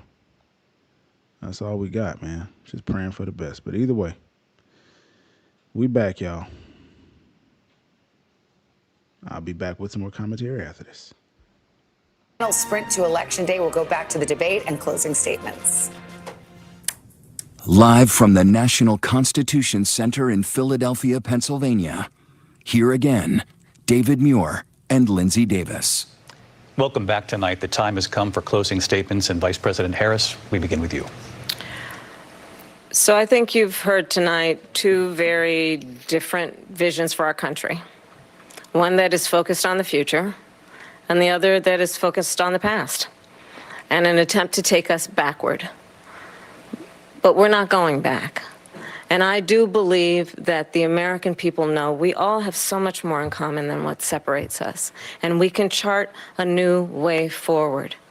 And a vision of that includes having a plan, understanding the aspirations, the dreams, the hopes, the ambition of the American people, which is why I intend to create an opportunity economy, investing in small businesses, in new families, in what we can do around protecting seniors, what we can do that is about giving hardworking folks a break and bringing down the cost of living. I believe in what we can do together that is about sustaining America's standing in the world and ensuring that we have the respect that we so rightly deserve, including respecting our military and ensuring we have the most lethal fighting force in the world. I will be a president that will protect our fundamental rights and freedoms, including the right of a woman to make decisions about her own body and not have her government tell her what to do. I'll tell you, I started my career as a prosecutor. I was a DA, I was an attorney general, a United States senator, and now vice president. I've only had one client, the people. And I'll tell you, as a prosecutor, I never asked a victim or a witness, are you a Republican or a Democrat? The only thing I ever asked them, are you okay? And that's the kind of president we need right now. Someone who cares about you and is not putting themselves first. I intend to be a president for all Americans and focus on what we can do over the next 10 and 20 years to build back up our country by investing right now in you, the American people. Vice President Harris, thank you. President Trump? So she just started by saying she's going to do this, she's going to do that, she's going to do all these wonderful things. Why hasn't she done it? She's been there for 3.5 years. They've had 3.5 years to fix the border. They've had 3.5 years to create jobs and all the things we talked about. Why hasn't she done it? She should leave right now, go down to that beautiful White House, go to the Capitol, get everyone together and do the things you want to do, but you haven't done it and you won't do it because you believe in things that the American people don't believe in. You believe in things like we're not going to frack. We're not going to take fossil fuel. We're not going to do things that are going to make this country strong, whether you like it or not. Germany tried that, and within 1 year, they were back to building normal energy plants. We're not ready for it. We can't sacrifice our country for the sake of bad vision. But I just ask one simple question. Why didn't she do it? We're a failing nation. We're a nation that's in serious decline. We're being laughed at all over the world. All over the world, they're laughed. I know the leaders very well. They're coming to see me. They call me. We're laughed at all over the world. They don't understand what happened to us as a nation.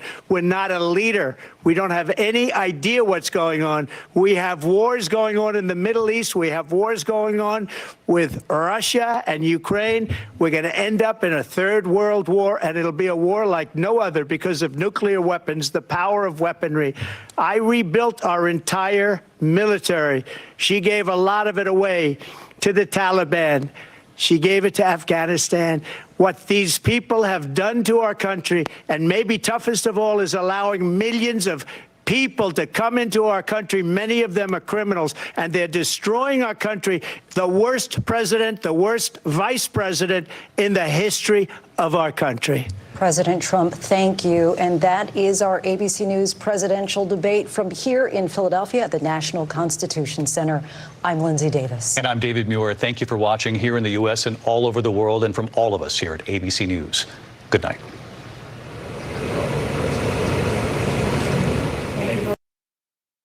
Okay, so we know they definitely won't be shaking hands after that. We also know that these are our candidates.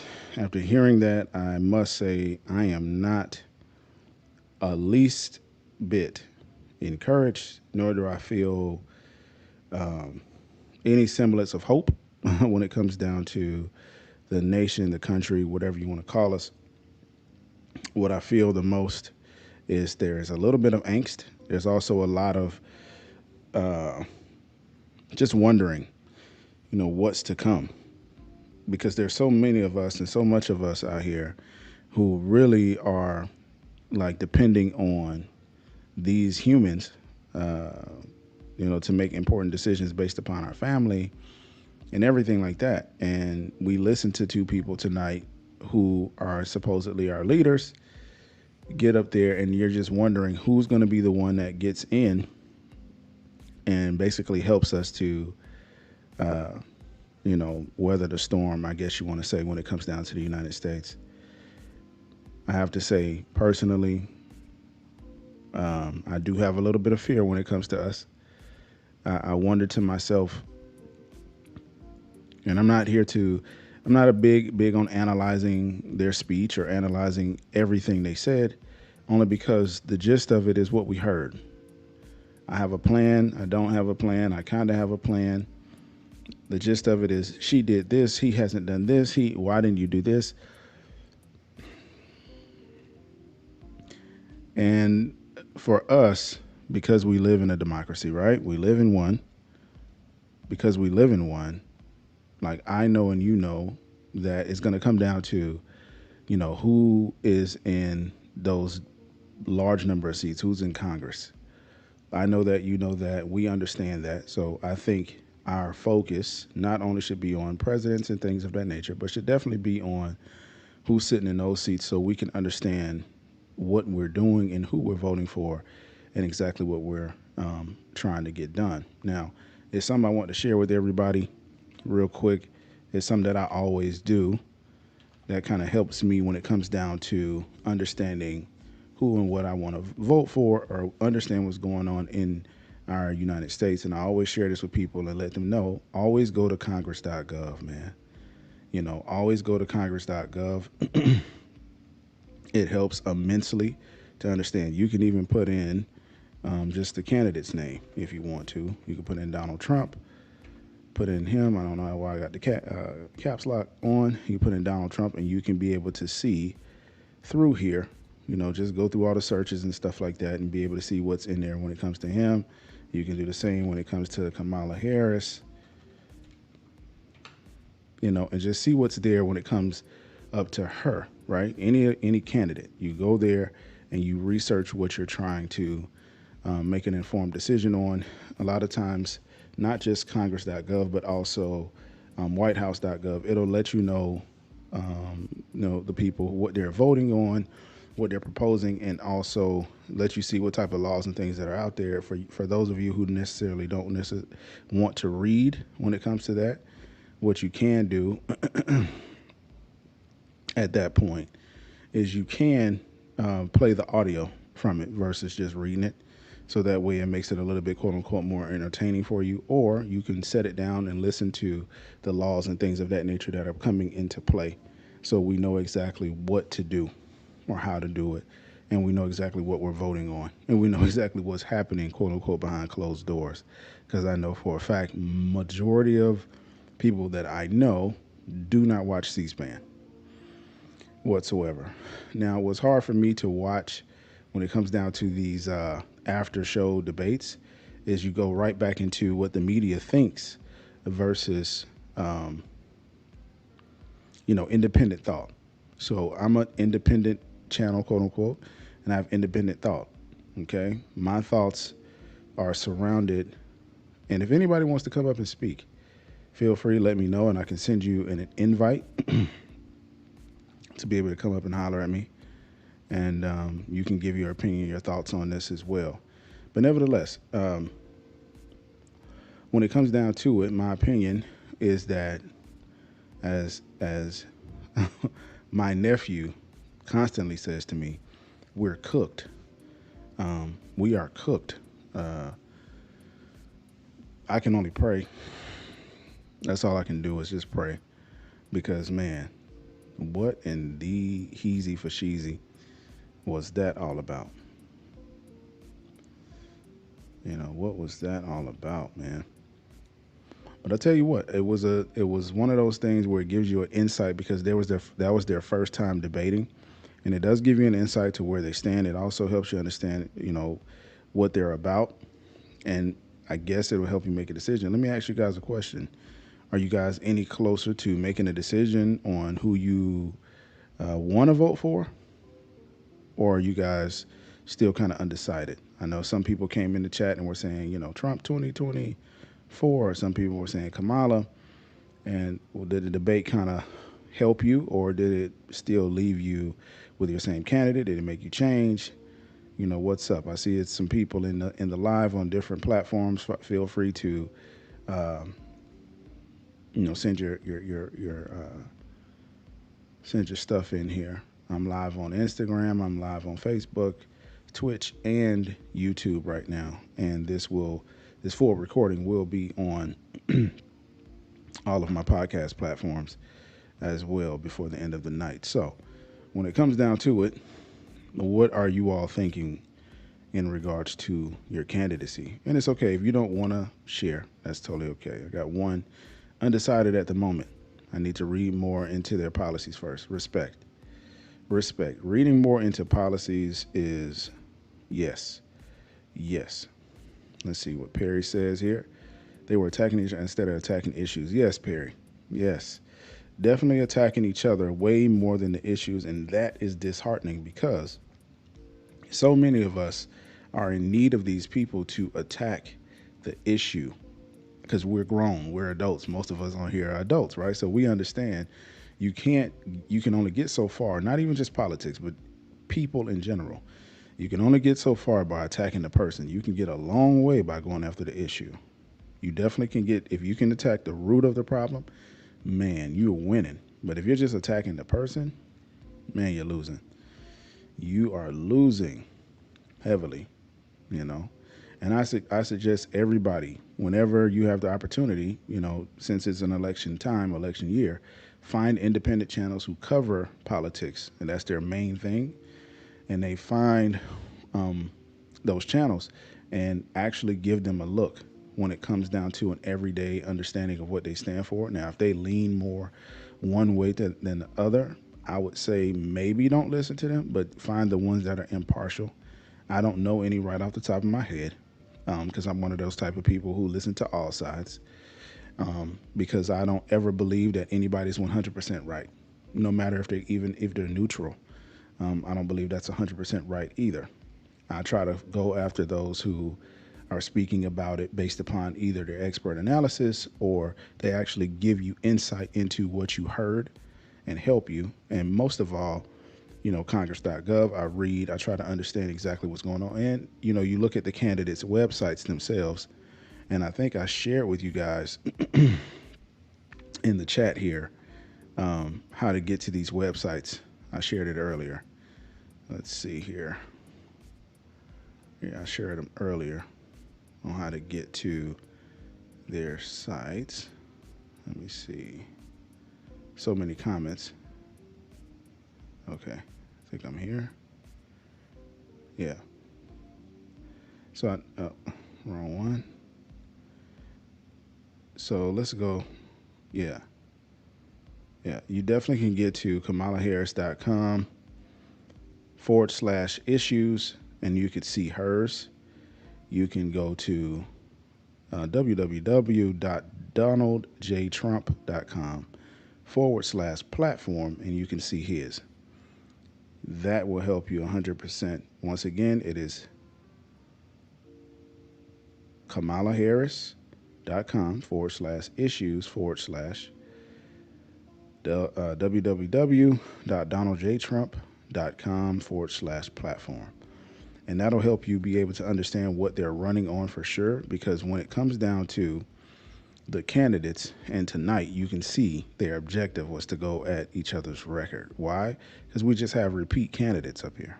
We have a popularity vote going on. And as she stated earlier in the debate, she said, you were outvoted by, you were fired by 81.4 million people. And that to me was just another dig. And it's like, listen, man, we voted on a different president all the time. So however was voted, somebody was quote unquote fired. Obviously, that's not really the case because the influence of the president or previous president is always there. You start to, if you follow politics and you read through a lot of these policies, you start to see repeat policies from different politicians, especially if they're under the same party, right? And they don't have necessarily their own mindset when it comes down to their policies or what they drive. You just start seeing repeats. So because they repeat one another and because they all kind of stand under the same thing, it starts to be where, am I voting for politicians or am I now voting for just the ideas of the whole? Is this a groupthink or is this something where there's independent thought? Now, one thing I'm scared of in America, 100%, is that independent thought is becoming such a taboo. It's like people are less tolerant of you having your own ideas, and they're less tolerant of you having your own beliefs. And that to me says we're headed in a place where your beliefs and your own stance on things will no longer be something that people want to listen to. They'll only want to, bash you because of that. And that is scary because, and I get where it comes from. They like Christians did this and Christians did that to people. Yeah, okay. But if you go around doing the same thing Christians did and you consider it bad, then don't you think it's going to lead to the same result? So meaning it doesn't matter who does it. It matters about the action, right? So if we don't listen to each other and have healthy discourse or have moments where we can agree to disagree and still crack a beer after that, we are cooked. As my nephew says, we are cooked. We cooked, man. So I don't want to be cooked. And if you have an opinion on a candidate, if you have a thought on a candidate, like I said, feel free. I can send an invite straight to you. Let me know you want to come up and talk. I'm only going to be here for a little bit longer, but let me know if you want to come up here and speak, and we can speak up on it here live. And I can send you the link in order to do so. And at that point, you're good to go. I'm going to place it in the chat here for those of you who might want to join if you want to. If not, it's totally okay. But when it comes down to the factors of voting, I think a lot of us vote a certain party in order to stay safe, in order not to piss off the family, in order not to piss off status quo, and also to be able to vote with bliss or ignorance, I think sometimes is a huge benefit. You know, it's a huge benefit to some because they're like, if I don't have to think about it, then I don't have to, give it too much. I hope I'm wrong. See, Perry says, I hope I'm wrong, but the pendulum has swung too far. I don't think you're wrong. I don't think you're wrong at all. I do not. What I do know wholeheartedly is that there's a lot of people who realize that, like you're saying, we have let this go too far. We, right? And the sad part is we have to say we, even though we may not be the ones who agreed with the they. But then when the they takes over, we have to say, yeah, we let it swing too far. And that is a sucky thing in America, which is why I said democracy is definitely a buzzword. It's all about that dollar. All about the dollar, man. If the dollar is ruling that area, then that's what we're doing. And as far as I've understood, when it comes down to it, whatever it's going to make us the most bread, or whoever we have, when it comes down to our biggest interest, whoever pays us the most, that's where we're going to be. And I'm sad to say that America itself is bought and paid for. We're a big corporation, and whatever that vested interest is, we are there. We are there, lock and step. And that is why Russia was able to go and do what they did, because the United States was like, all right, cool. Cool. Do what you got to do. And then it turned into us giving that money to President Zelensky, which I believe the reason why they were attacked is so, and it could be this reason, and I know this is nefarious, but I think the attack happened due to the fact that America and Russia are in bed with one another, and that attack happened in order for us to be able to give that money away in order to also cover up what we're actually doing with that money.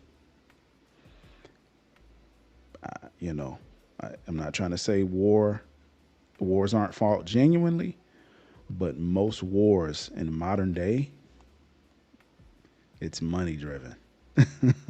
It's something around that. They would sacrifice us as the pawns, right, in order to push whatever the agenda is that they want forward. Because, yeah.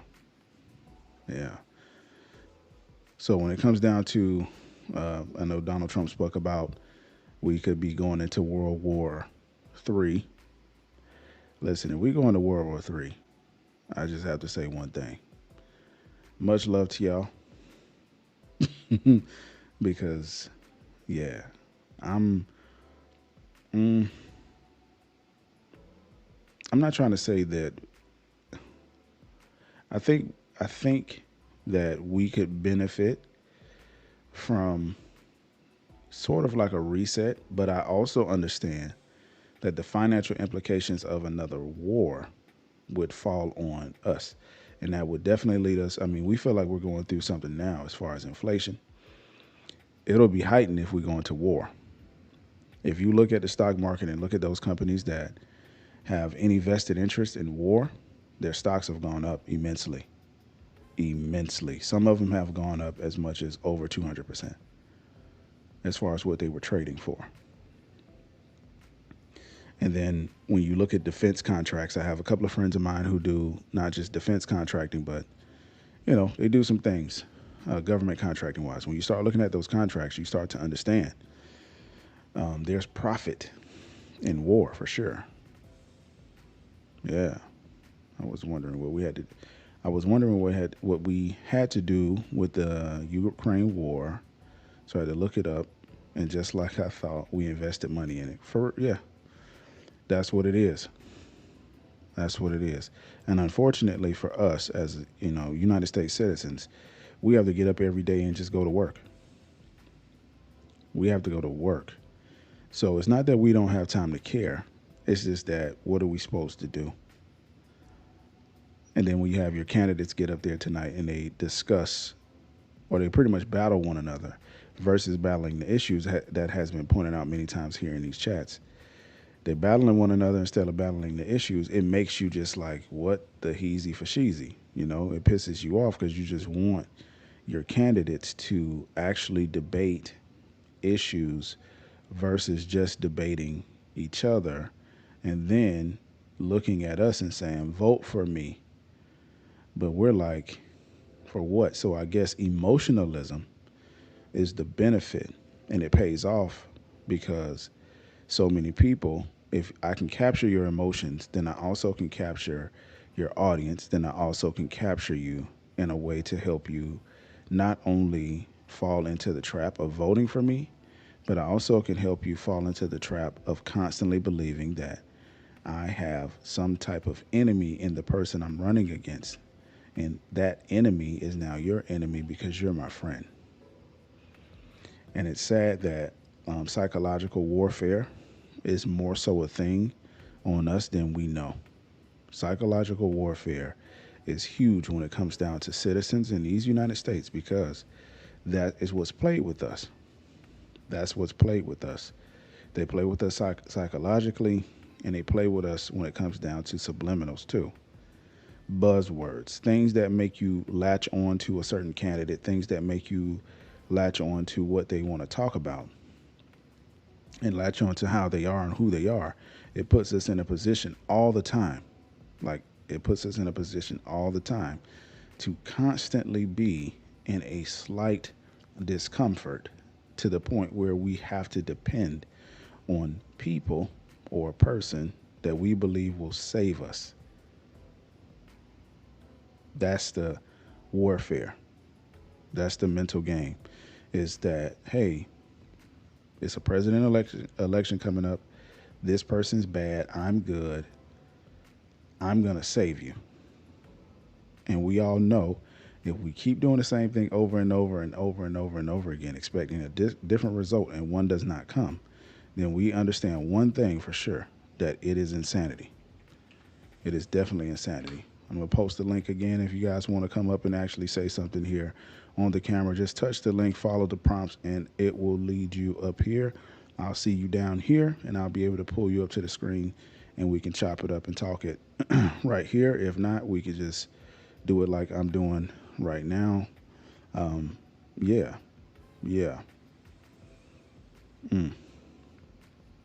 I ain't gonna lie, I'm a bit discouraged. I'm a bit discouraged, y'all. Just a bit. Okay. Yeah. So I was testing it out myself on my end here just to see how it would work. Yeah. So it'll allow you to come up, invite you into the studio, and then you'll pop up at the bottom of my screen down here, and I can either let you up or set you down. Know what I mean? Billie Jean. Either way, I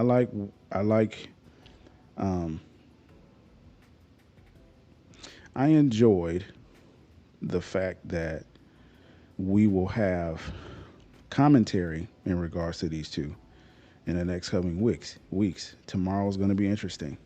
The type of news stories that are going to come out, the type of editors and writers who are already working overtime on this debate is going to be very, very interesting. I'm interested to see how this is going to work out. I think wholeheartedly some people are waking up to the fact that democracy in itself is not necessarily flawed. It's the people in it. It's the people who has power in it that are the flawed ones. And that in itself puts us in a position to constantly depend on a system that inherently is broken due to the fact that it has people in place that have taken the system and given it, they've taken the definition of the system and constantly rewrote it in order to fit whatever they're trying to do in that moment, versus making that something that benefits where we need to go and who we are. They make it personal. Because if you think about it, aren't we voting somebody into a job? Well, theoretically, aren't we voting someone into a job? Shouldn't we be more heinous when it comes down to who gets the job? Shouldn't we be extremely, just like HR is with us before we get a job, shouldn't we be extremely selective of who we vote for? Should we not? I mean, should we just continue to vote people in who look at us and say, I have a plan. Okay, what's your plan? I plan on helping middle-class families. I'm like, that right there. Like, bro, help poor families. Help poor families, man. Don't just help middle class. I know there's a lot of programs in place for quote-unquote poor people. I know that. But if we're always quote-unquote focusing on this middle class, like I've been hearing that word for so long that I'm like, am I middle class? Do I fit into what middle class is? What is middle class? Because I do not feel middle class, right? I don't feel middle class. I don't feel that way, like at all. So it makes me wonder, what is the actual middle class? And where does that stand? Like who decided, you know? Well, yeah, I don't know, y'all. Either way, good debate for the most part for what we get a chance to see. Hopefully one of these days we get an opportunity to really have some candidates that, you know, we can say give a DAMN about us. Hopefully we can do that. Hopefully we can do that. Hopefully. But either way, I appreciate everybody who tapped in tonight. I'm going to go ahead and call it a night. Thank you guys so much for tapping in. I'm going to be hosting this kind of show pretty much every day, not always the same format, but it will be posted every day. If you can, be sure to subscribe to the podcast. It's called Everyday Talks with Milk, and it is something that I have started up. I'm going to place the link here in our chat. So if you guys actually want to go and subscribe or find me on any of your podcast platforms, you can. Oh, wait, I have somebody in the studio, so give me 1 second here. We have a caller on the line. What's up? Can you hear me? Hello. Hello. Hold So on, let me give me turn your this. thoughts. Okay, so I was just gonna say, like, I feel like this debate was like, first of all, it was entertaining because they weren't even, I just feel like they weren't even being serious at all because they were just attacking each other, like we were saying in the chat. But also, as a country, it's embarrassing because I feel like this was probably watched all over the world, and other places are probably looking at us as a joke. And it's just embarrassing because it was a joke. This whole debate was a joke. And I feel like, I don't know, just some of the stuff, like you were saying, how their policies is basically like the same as like it was before with other presidents or debates. It's the same thing. So like, I just feel like nothing's going to change. So that's kind of my opinion. Yeah, so mostly what I've noticed changes with every candidate, no matter which one we vote in. Every candidate, regardless, the biggest thing that changes is the face, right? It's because we have, okay, We have all of Congress. When we look at Congress for what it is, Congress itself is a huge cesspool of decision makers who we do not know everything about, right? So because it is a cesspool of decision makers, we have to, let me minimize that. We have to constantly wonder how we're going to make this into a better place, with those decision makers being the ones that pretty much control everything. Now, we do have checks and balances in place, which I appreciate, right? But those checks and balances, what is it about those checks and balances that makes me uncomfortable as well? Is because a lot of the checks and balances we don't hear about is the judiciary branch, where if we're making laws, if we're making policy, where's this branch when it comes down to them taking over certain things that are happening? Because when you look at certain officials and the things that they have done or the things that they do, wouldn't it be so much better if, just like you and me, if we were held to such a standard where if you break the law to an extent where it involves jail time, you go to jail. Right. That's that. If they break the law or harm us in any way, maybe administrative leave, they get a slap on the hand, public opinion, those things. So for me, I look at it and say, why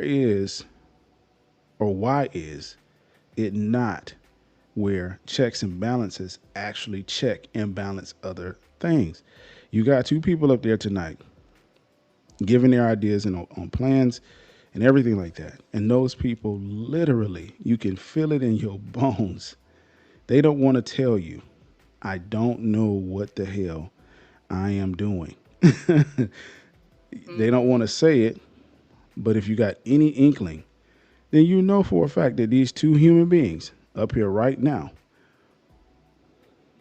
they're just kind of giving it a crap shot. They're giving it a crap shot. And for me, it's discouraging because, dude, I got little kids and I got to hand them off at some point. And I'm like, hey, man, in my generation, they like, yeah, but look at the presidents in your generation. I'm like, touche. Right. Touche. Right. Touche. And it sucks because,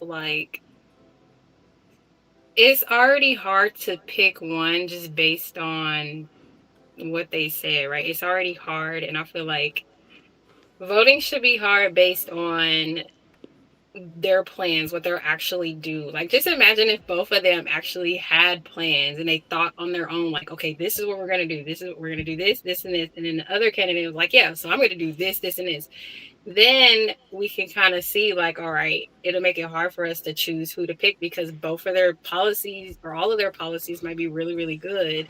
So it should be hard to choose based off of that instead of like how it is now, based off of like, well, dang, they both kind of suck. So which one do we choose? Because we don't know what to go off of.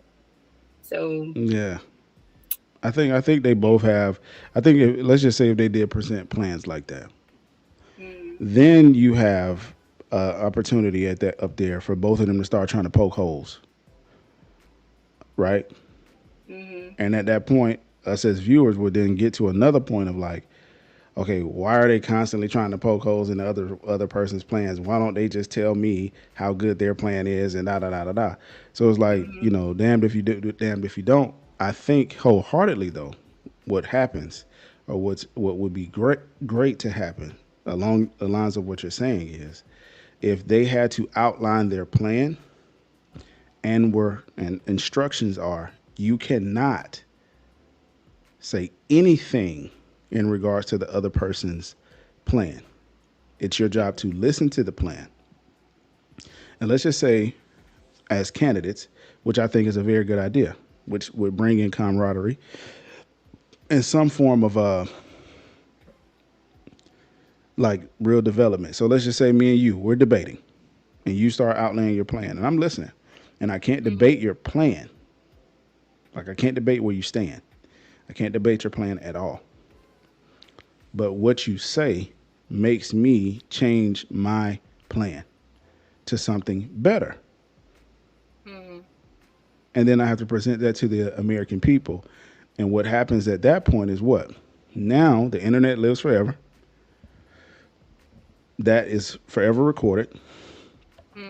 And the people would say, but you said this based upon what you heard. We voted for you because you did come up with a better idea. Now you screwed us. But the sad part is when it comes down to our democracy, if you will, I'm not trying to say that it can't happen. I'm just trying to say majority of the time it doesn't.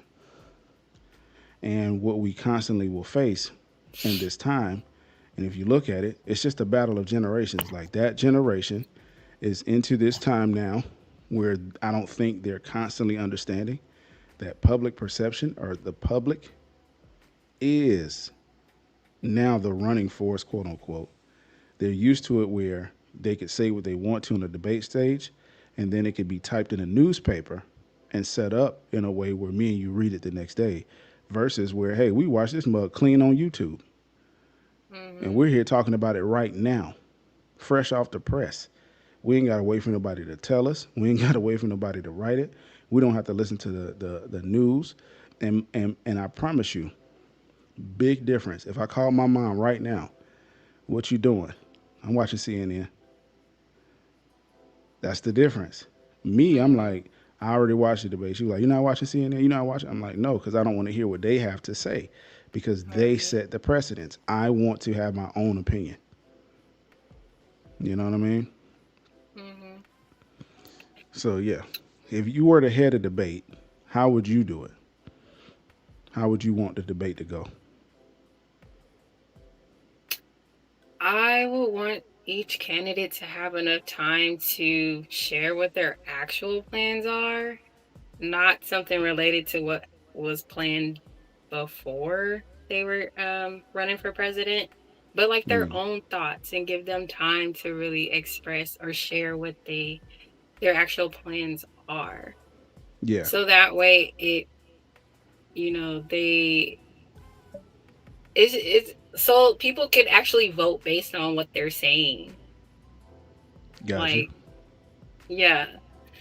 So because what happened tonight, it was just like, it just left us clueless. I still don't know who I would vote for at this point. I felt like if it was different, if they actually had plans and shared what they actually want to do, then I would have an idea or be close to deciding on who I want to vote for. But it didn't go that way. So, but yeah, if it was me, I would want them to share their actual plans and give them time to share that. If you listen, I promise you this, every outlet right now is going to have a focus group, 3, 4, 12, 6 people come up, and they're going to have them talk about, well, now that you've heard the debate, tell us at home who you're going to vote for. Right. That in itself is so crazy because I've never met anybody who's been selected for those things, number one. Number two, I wonder to myself all the time, are these people actual voters? Or are these people that are pre-selected? Are these people, do they work for the network? You know, like how's that set up? Because now I'm fighting between the ideas of when is it okay for Americans to be educated on policy versus intricated into policy, meaning pushed or told or influenced into a candidate. Like, I don't want to be influenced. I want to know facts. Hey, what you going to do to end poverty? I'm going to help the middle class family. I'm going to help small businesses. I'm going to do this. I'm like, yeah, but none of that ever helps, bro. It helps people who have an idea for a business. You telling me you want to help people with, and this is on Ms. Harris's point, You want to tell me you want to give $50,000 tax credit. That is never gonna, like, listen, do you know how much money you would have to make to get a $50,000 tax credit in a business? You got to make more than 50,000. They're not like you. Oh, so some businesses are like, well, I didn't make over 50. You know, I still got to pay taxes. And I promise you, the tax preparer gonna be like, yeah, you do. But what about the credit? Oh, no, you don't qualify. So I look at that and I say, yes, it sounds great. It does sound amazing for somebody who's going to be in position to receive it. But then you wonder to yourself, how much more amazing would it be? And this is just my idea, to give business owners starting capital. Because for me, I look at it and say, every business owner I've ever known, one of the biggest things they've always wanted is capital to start the idea. Then, if they have the capital to start the idea, get the education to understand, once you start this idea and you go out here and you build this business, your next thing that you're going to have to do is you're going to have to understand that you're going to pay taxes. Now, this is how you break down your taxes in a business. This is how we're going to set you up and try to help you to make money so that when you do pay taxes, you're not having to pay out of your personal funds. Because I promise you this, most business owners that I know have had to pay their taxes out of their personal funds for the first 3 or 4 years. You rarely meet a person who starts a business that jumps off like immediately. That's rare. Now, if I had to give any ideas on what type of business to start, it would be a business surrounded around AI and robotics. I'm not asking you to be an expert in that. I'm asking you to start a business in that, because when you start a business, you have two or three options. Well, one or two. You either work in your business, quote unquote, or you just own it. Now, a lot of people say, I'm a business owner. Are you a business owner, or are you an employee of your business? Being an owner is just an owner. You reap the benefits. You got people in place who are going to run it. Now, if you're a business owner at this point, then you should be hiring AI to run your bit. Correct. That's just my idea to y'all good people. That's if y'all want to do it. But if you don't, just tell me to shut up and I'm okay with that. I'll shut up. I will say, though, that it's, and I'll be quiet for a second and let you speak, but I will say that I'm 100%, like 3,000% sure that if people had starting capital, then the whole notion that America would be losing money is crazy. Because once you give you already know how it's going to go. So if I came to you right now, I said, you got a different, okay, Sean, you got two choices here. You have two choices. You can either get, hold on, let me take this down. I'm going to give you $50,000, right? Or I'm going to give you a $50,000 tax credit. Which one you taking? And why? I'm taking the 50K. I don't want the tax credit. Which one, the cash or the credit? The cash. Why? Because I can use that for starting a business or whatever I need it for. Yeah. And then okay, so let's just say you get that 50K. What's your idea? Well, maybe you don't let your idea out of here, but just give me a hypothetical. How are you going to make that 50,000 turn into 100? Hypothetical. Now, if you got an actual idea, before you answer, if you got an actual idea, I do not suggest putting it on the internet because you have no copyright to the idea. Okay? So it's just a little word to the wise. So go ahead. What's your hypothetical, you know? I was actually gonna say internet because I was gonna say I was gonna spend it on marketing Yeah.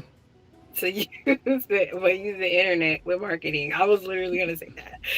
Oh well, everybody has to do that now. Yeah. We have to do that, and we don't have a choice, unfortunately, right? Because most people are on here. Like, yeah. So number one, yes, it would be marketing, and then number two, buying product. Okay. I think for like, especially if it's something that, like for the little business I'm starting, I'm not gonna say what it is, but you want to give samples. That helps kind of push your product out there, and then Sure. help people spread the word for you. So it's kind of like they're helping you with marketing too. I don't know. I'm not too familiar with starting a business, so I don't know like everything, but I think those are the two things that I would start with. So yeah. You know what I learned? That people who build businesses, right? And let's just say they focus on the people. They say, oh, I'm a like you said, samples, and I'm gonna focus on the people and get the people to help me and da. Them businesses fail, man. Unfortunately, in America. Why? Because people are very good at taking. We good at that. Like, oh, appreciate it. You go give me a sample? Shoot, all right. I'll put your little whatever on, get your little lotion or whatever it is that you done gave me. But that doesn't necessarily mean I'm going to help you now with your business, right? People are very good at taking, extremely good. So I'm always of the idea that if you're building a business, especially in America, and I'm tying this into the debate and all of that stuff too. If you're building it, the best thing you could do is forego the people, kind of in a sense where you speak over them and make the people feel as if they need you. Because it's like, you think about it. They say, what problem does your business solve? That's where most people go into. They're like, I don't care about the person. I care about the issue. And I give people something to purchase that solves that issue so that they feel like they need me. I make it about me versus about them. Because if you make it about them, they'll just take from your business and be like, all right, appreciate it. Do you have any more? You know what I'm saying? It's like, say, a person the people who pay their Amazon Prime membership, they get on there and they press that Prime button at the top and they make that search and nothing says deliver today or deliver tomorrow. I bet there's some people out there who get upset. I pay Prime every year or every month to deliver it today or tomorrow, and they get upset because they feel as if that business owes them that. Now they feel like the business needs them. But what is Prime? Prime is like, I don't need you. I need businesses to need me to give them the opportunity to maybe get their product there tomorrow, which is why they got all the trucks, they got all those things. That's the same thing our government does. Same thing, bro. They make the product for us to need them. The product is our emotions, our mentality, our food, our money. So it's like, yeah. So I'm with you. Take the 50 bands because if I went right now and I gave somebody 50 grand, to some people, that is life-changing. Like, that's life-changing. Off the rip. You feel me? So, yeah, I'm with you on the taking the 50, but I'm like, hey, if it was me, I'm building something that people need me for. You feel me? I'm solving a problem. I'm speaking directly to issues because people love to dwell on that. When you look online, right? I mean, we could, right now, me and you, as we sit here, I could go in here and say, I could pull up TikTok and say, relationship advice for women. They'll harp on issues. Relationship advice for men, they'll harp on issues. If she won't talk to you at night, if she won't make love to you, if he won't da-da-da-da-da, that's how they come at it. Because they're making a product for you to want. Then they say, if you go to my course, I'll show you how. Link in the bio. You know what I'm saying? I'll show you how to da-da-da-da-da-da-da. You feel me? So it's like, But yeah, I'm I with guess you on the that's taking the part 50 of bands. like that's like influence too. Like even on Instagram where there's a lot of, oh, you want to make money, or let me show you how I made money. Go to the link in my Yeah. bio because that the need is money. People out here broke. Yeah, man. So it's like they're gonna, oh, yes, I need that. I want to learn how to make money too. And then the person who's advertising all that stuff, they're making money off the people who broke. And it's just like, so yeah. It's a never-ending cycle. A cesspool of people who need money. So I am of the school of thought that government is one of those things that is necessary to govern, but not necessary to run my life. I don't mind you making laws to help keep people civilized. I don't mind you making laws to help keep people in line in a way. I just kind of want you to stay out of my way a bit too. You know what I'm saying? Where I don't necessarily need over governing things like, you know, they talked about the Roe v. Wade and all those things. And I'm like, man, listen, bro, can we like not do that? Can we just stay in a position where we, you know, leave people alone? If the woman want to abort her baby, that's between her and God. But I don't want to get too, bump it. But I believe wholeheartedly that is where we're at with a lot of things. Folks are not left to handle their own responsibilities. You get into a point where it's like, okay, fine, you're governing people, but are you babysitting versus governing? Or are you actually governing folks? Because now you get into a point where like, I'm going to tell you how to think. I don't like that. I don't like it. Because once we get to that point of I'm going to tell you how to think, now it's like, well, I've been telling you how to think this whole time. So now I'm going to tell you how to spend your money. Now I'm going to tell you, you can't do this. Now I'm going to restrict this. Now you can't, because you showed me you can't think for yourself. You showed me you wanted to be a robot. That's what you showed me. So yeah, what's your thoughts on that? What are your thoughts on that? I think people want to be told what to do. Mm-hmm. I mean, it's been like that. Like you're being told what to do on social media. So it's the same thing with this presidential stuff that's going on, or just government, period. Right. I think people, I don't necessarily think that they, like if they woke up, they probably be like, no, I could think for myself. But I think it's kind of like people on a lazy thing to where they don't want to think for themselves. So if somebody can just tell them what to do, it's just easier because they don't have to think about nothing. It's just like, oh, okay, well, I trust you. Yeah. And they just do whatever. I don't want nobody thinking for me. I think we've all gone through something like that in our childhood. We didn't really necessarily have the ability to think for ourselves because we were always told what to do. So I think for some of us, we just grow up and it's still like that. And we're so used to it. So we just let everybody else do the thinking for us, even in adulthood. Yeah. But yeah, it's gonna suck if it gets to that where majority, well, I think it's probably like that already, because even with this presidential debate, when elections come up, I think people are gonna vote based on influence.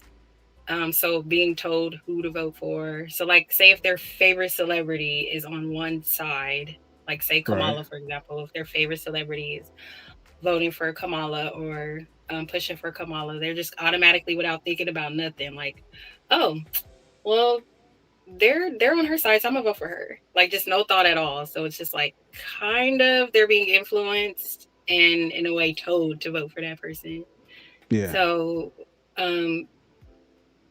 yeah, it's gonna suck. It's gonna really suck, because then it's like we don't want a whole bunch of people voting for someone just because they were told to, and then now we're screwed again.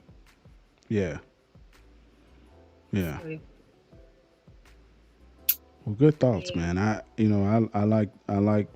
liking what you're saying. I'm also liking the conversation we just had. And for me, I'm about to sign off because this black guy's tired. Okay. But no, I appreciate everybody who's been on the chat tonight. I appreciate everybody who has tapped in with the show. Thank you guys so much for listening. This is probably the longest show I have ever done. It is well over 2 hours and almost 40 minutes. I appreciate those who have been from the beginning all the way to this point, and I definitely appreciate you, Shani, for coming up and sharing with us some of your thoughts based upon the fact of tonight's debate and just off the range topics such as would you take the 50 bands? And I think we should get this video over to Ms. Harris to let her know we don't want no credit. Shawty, we need that bread. We need that moolah, that gula. Exactly. Yeah. And she should know better being from the Bay Area because we out here struggling. Right. So- Got the whole Skid Row out there smelling like under titty and smelling like mental breakdown and I don't know, in between gingivitis or whatever. It just smelled bad in California, okay? California we stank. struggling, so she should know. Like, Yeah, well, hey, I don't want to get into, Democratic run cities and whatever run cities, but I do know for sure that when it comes down to financials in America, capitalistic wise, there are more quote unquote Republican cities that have a better financial outcome. Unfortunately, I wish that it wasn't that way. I wish that this was an issue that those people could just come together and realize like these people need help. They don't need us arguing over help. They need us to help. And if we help them, then most of the time they will reinvest the money that we gave to them back into, and some of them will then take the money that they've been able to accumulate, and yes, they'll get better from it. But if you constantly keep your foot on somebody's neck, it's hard for them to stand up. My message to everyone is this. Martin Luther King said it best. A man cannot be on your back unless it's bent. So unless you want to keep getting bent over, you have pause. I would say don't let folks bend you. I'm not trying to tell you do the bending either. It's just one of those things of like you got to stand and you got to have some principles and have some things that you educate yourself on. And most of all, I think everybody will benefit everybody to really educate yourself on what capitalism is so that you can see exactly how your life is ran. You can see who owns the majority of companies and who those majority of companies own and who owns majority of those companies that own majority of companies. You'll start to see that they're all in bed together. And once you notice they're all in bed together, you start to stop yourself from constantly negotiating which brand is better, which this is better. You start to realize they're all together. They're not separate. It's just another way to sell you a product, something that you believe you need. When your basic necessities are sleep, good food, some nourishment as far as water, staying hydrated, and not necessarily divulging into things that are all products used to keep you addicted to the need of the so-called sugar and da-da-da-da-da. I don't want to dive into that because I just said I'm going to bed, but that's what it is, real talk. And if we would be real with ourselves, we also would understand that that's the same thing when it comes to our candidates. Our candidates are put into our face as some form of need. But we need is the person right next to us. And a lot of times, most of us just need the man in the mirror. Rest in peace, Michael Jackson. All right, y'all. Yep. Peace, love, and chicken grease. Once again, thank you, Shani, for coming up. And that's the end of... Thank you for having me. Yeah, man. No doubt. And that's the end of the stream, end of the show, man. Much love to y'all. Peace, love, and chicken grease. And thank you guys so much, everybody in the chat. Next time, tap in when you see me live. I don't plan them. I just go live. So if you see me live and you want to catch it, or if I should start planning them, please just, give me a little nudge and say, bro, start planning so we can just come check you out. All right, peace. Much love to y'all. Good night. Peace out.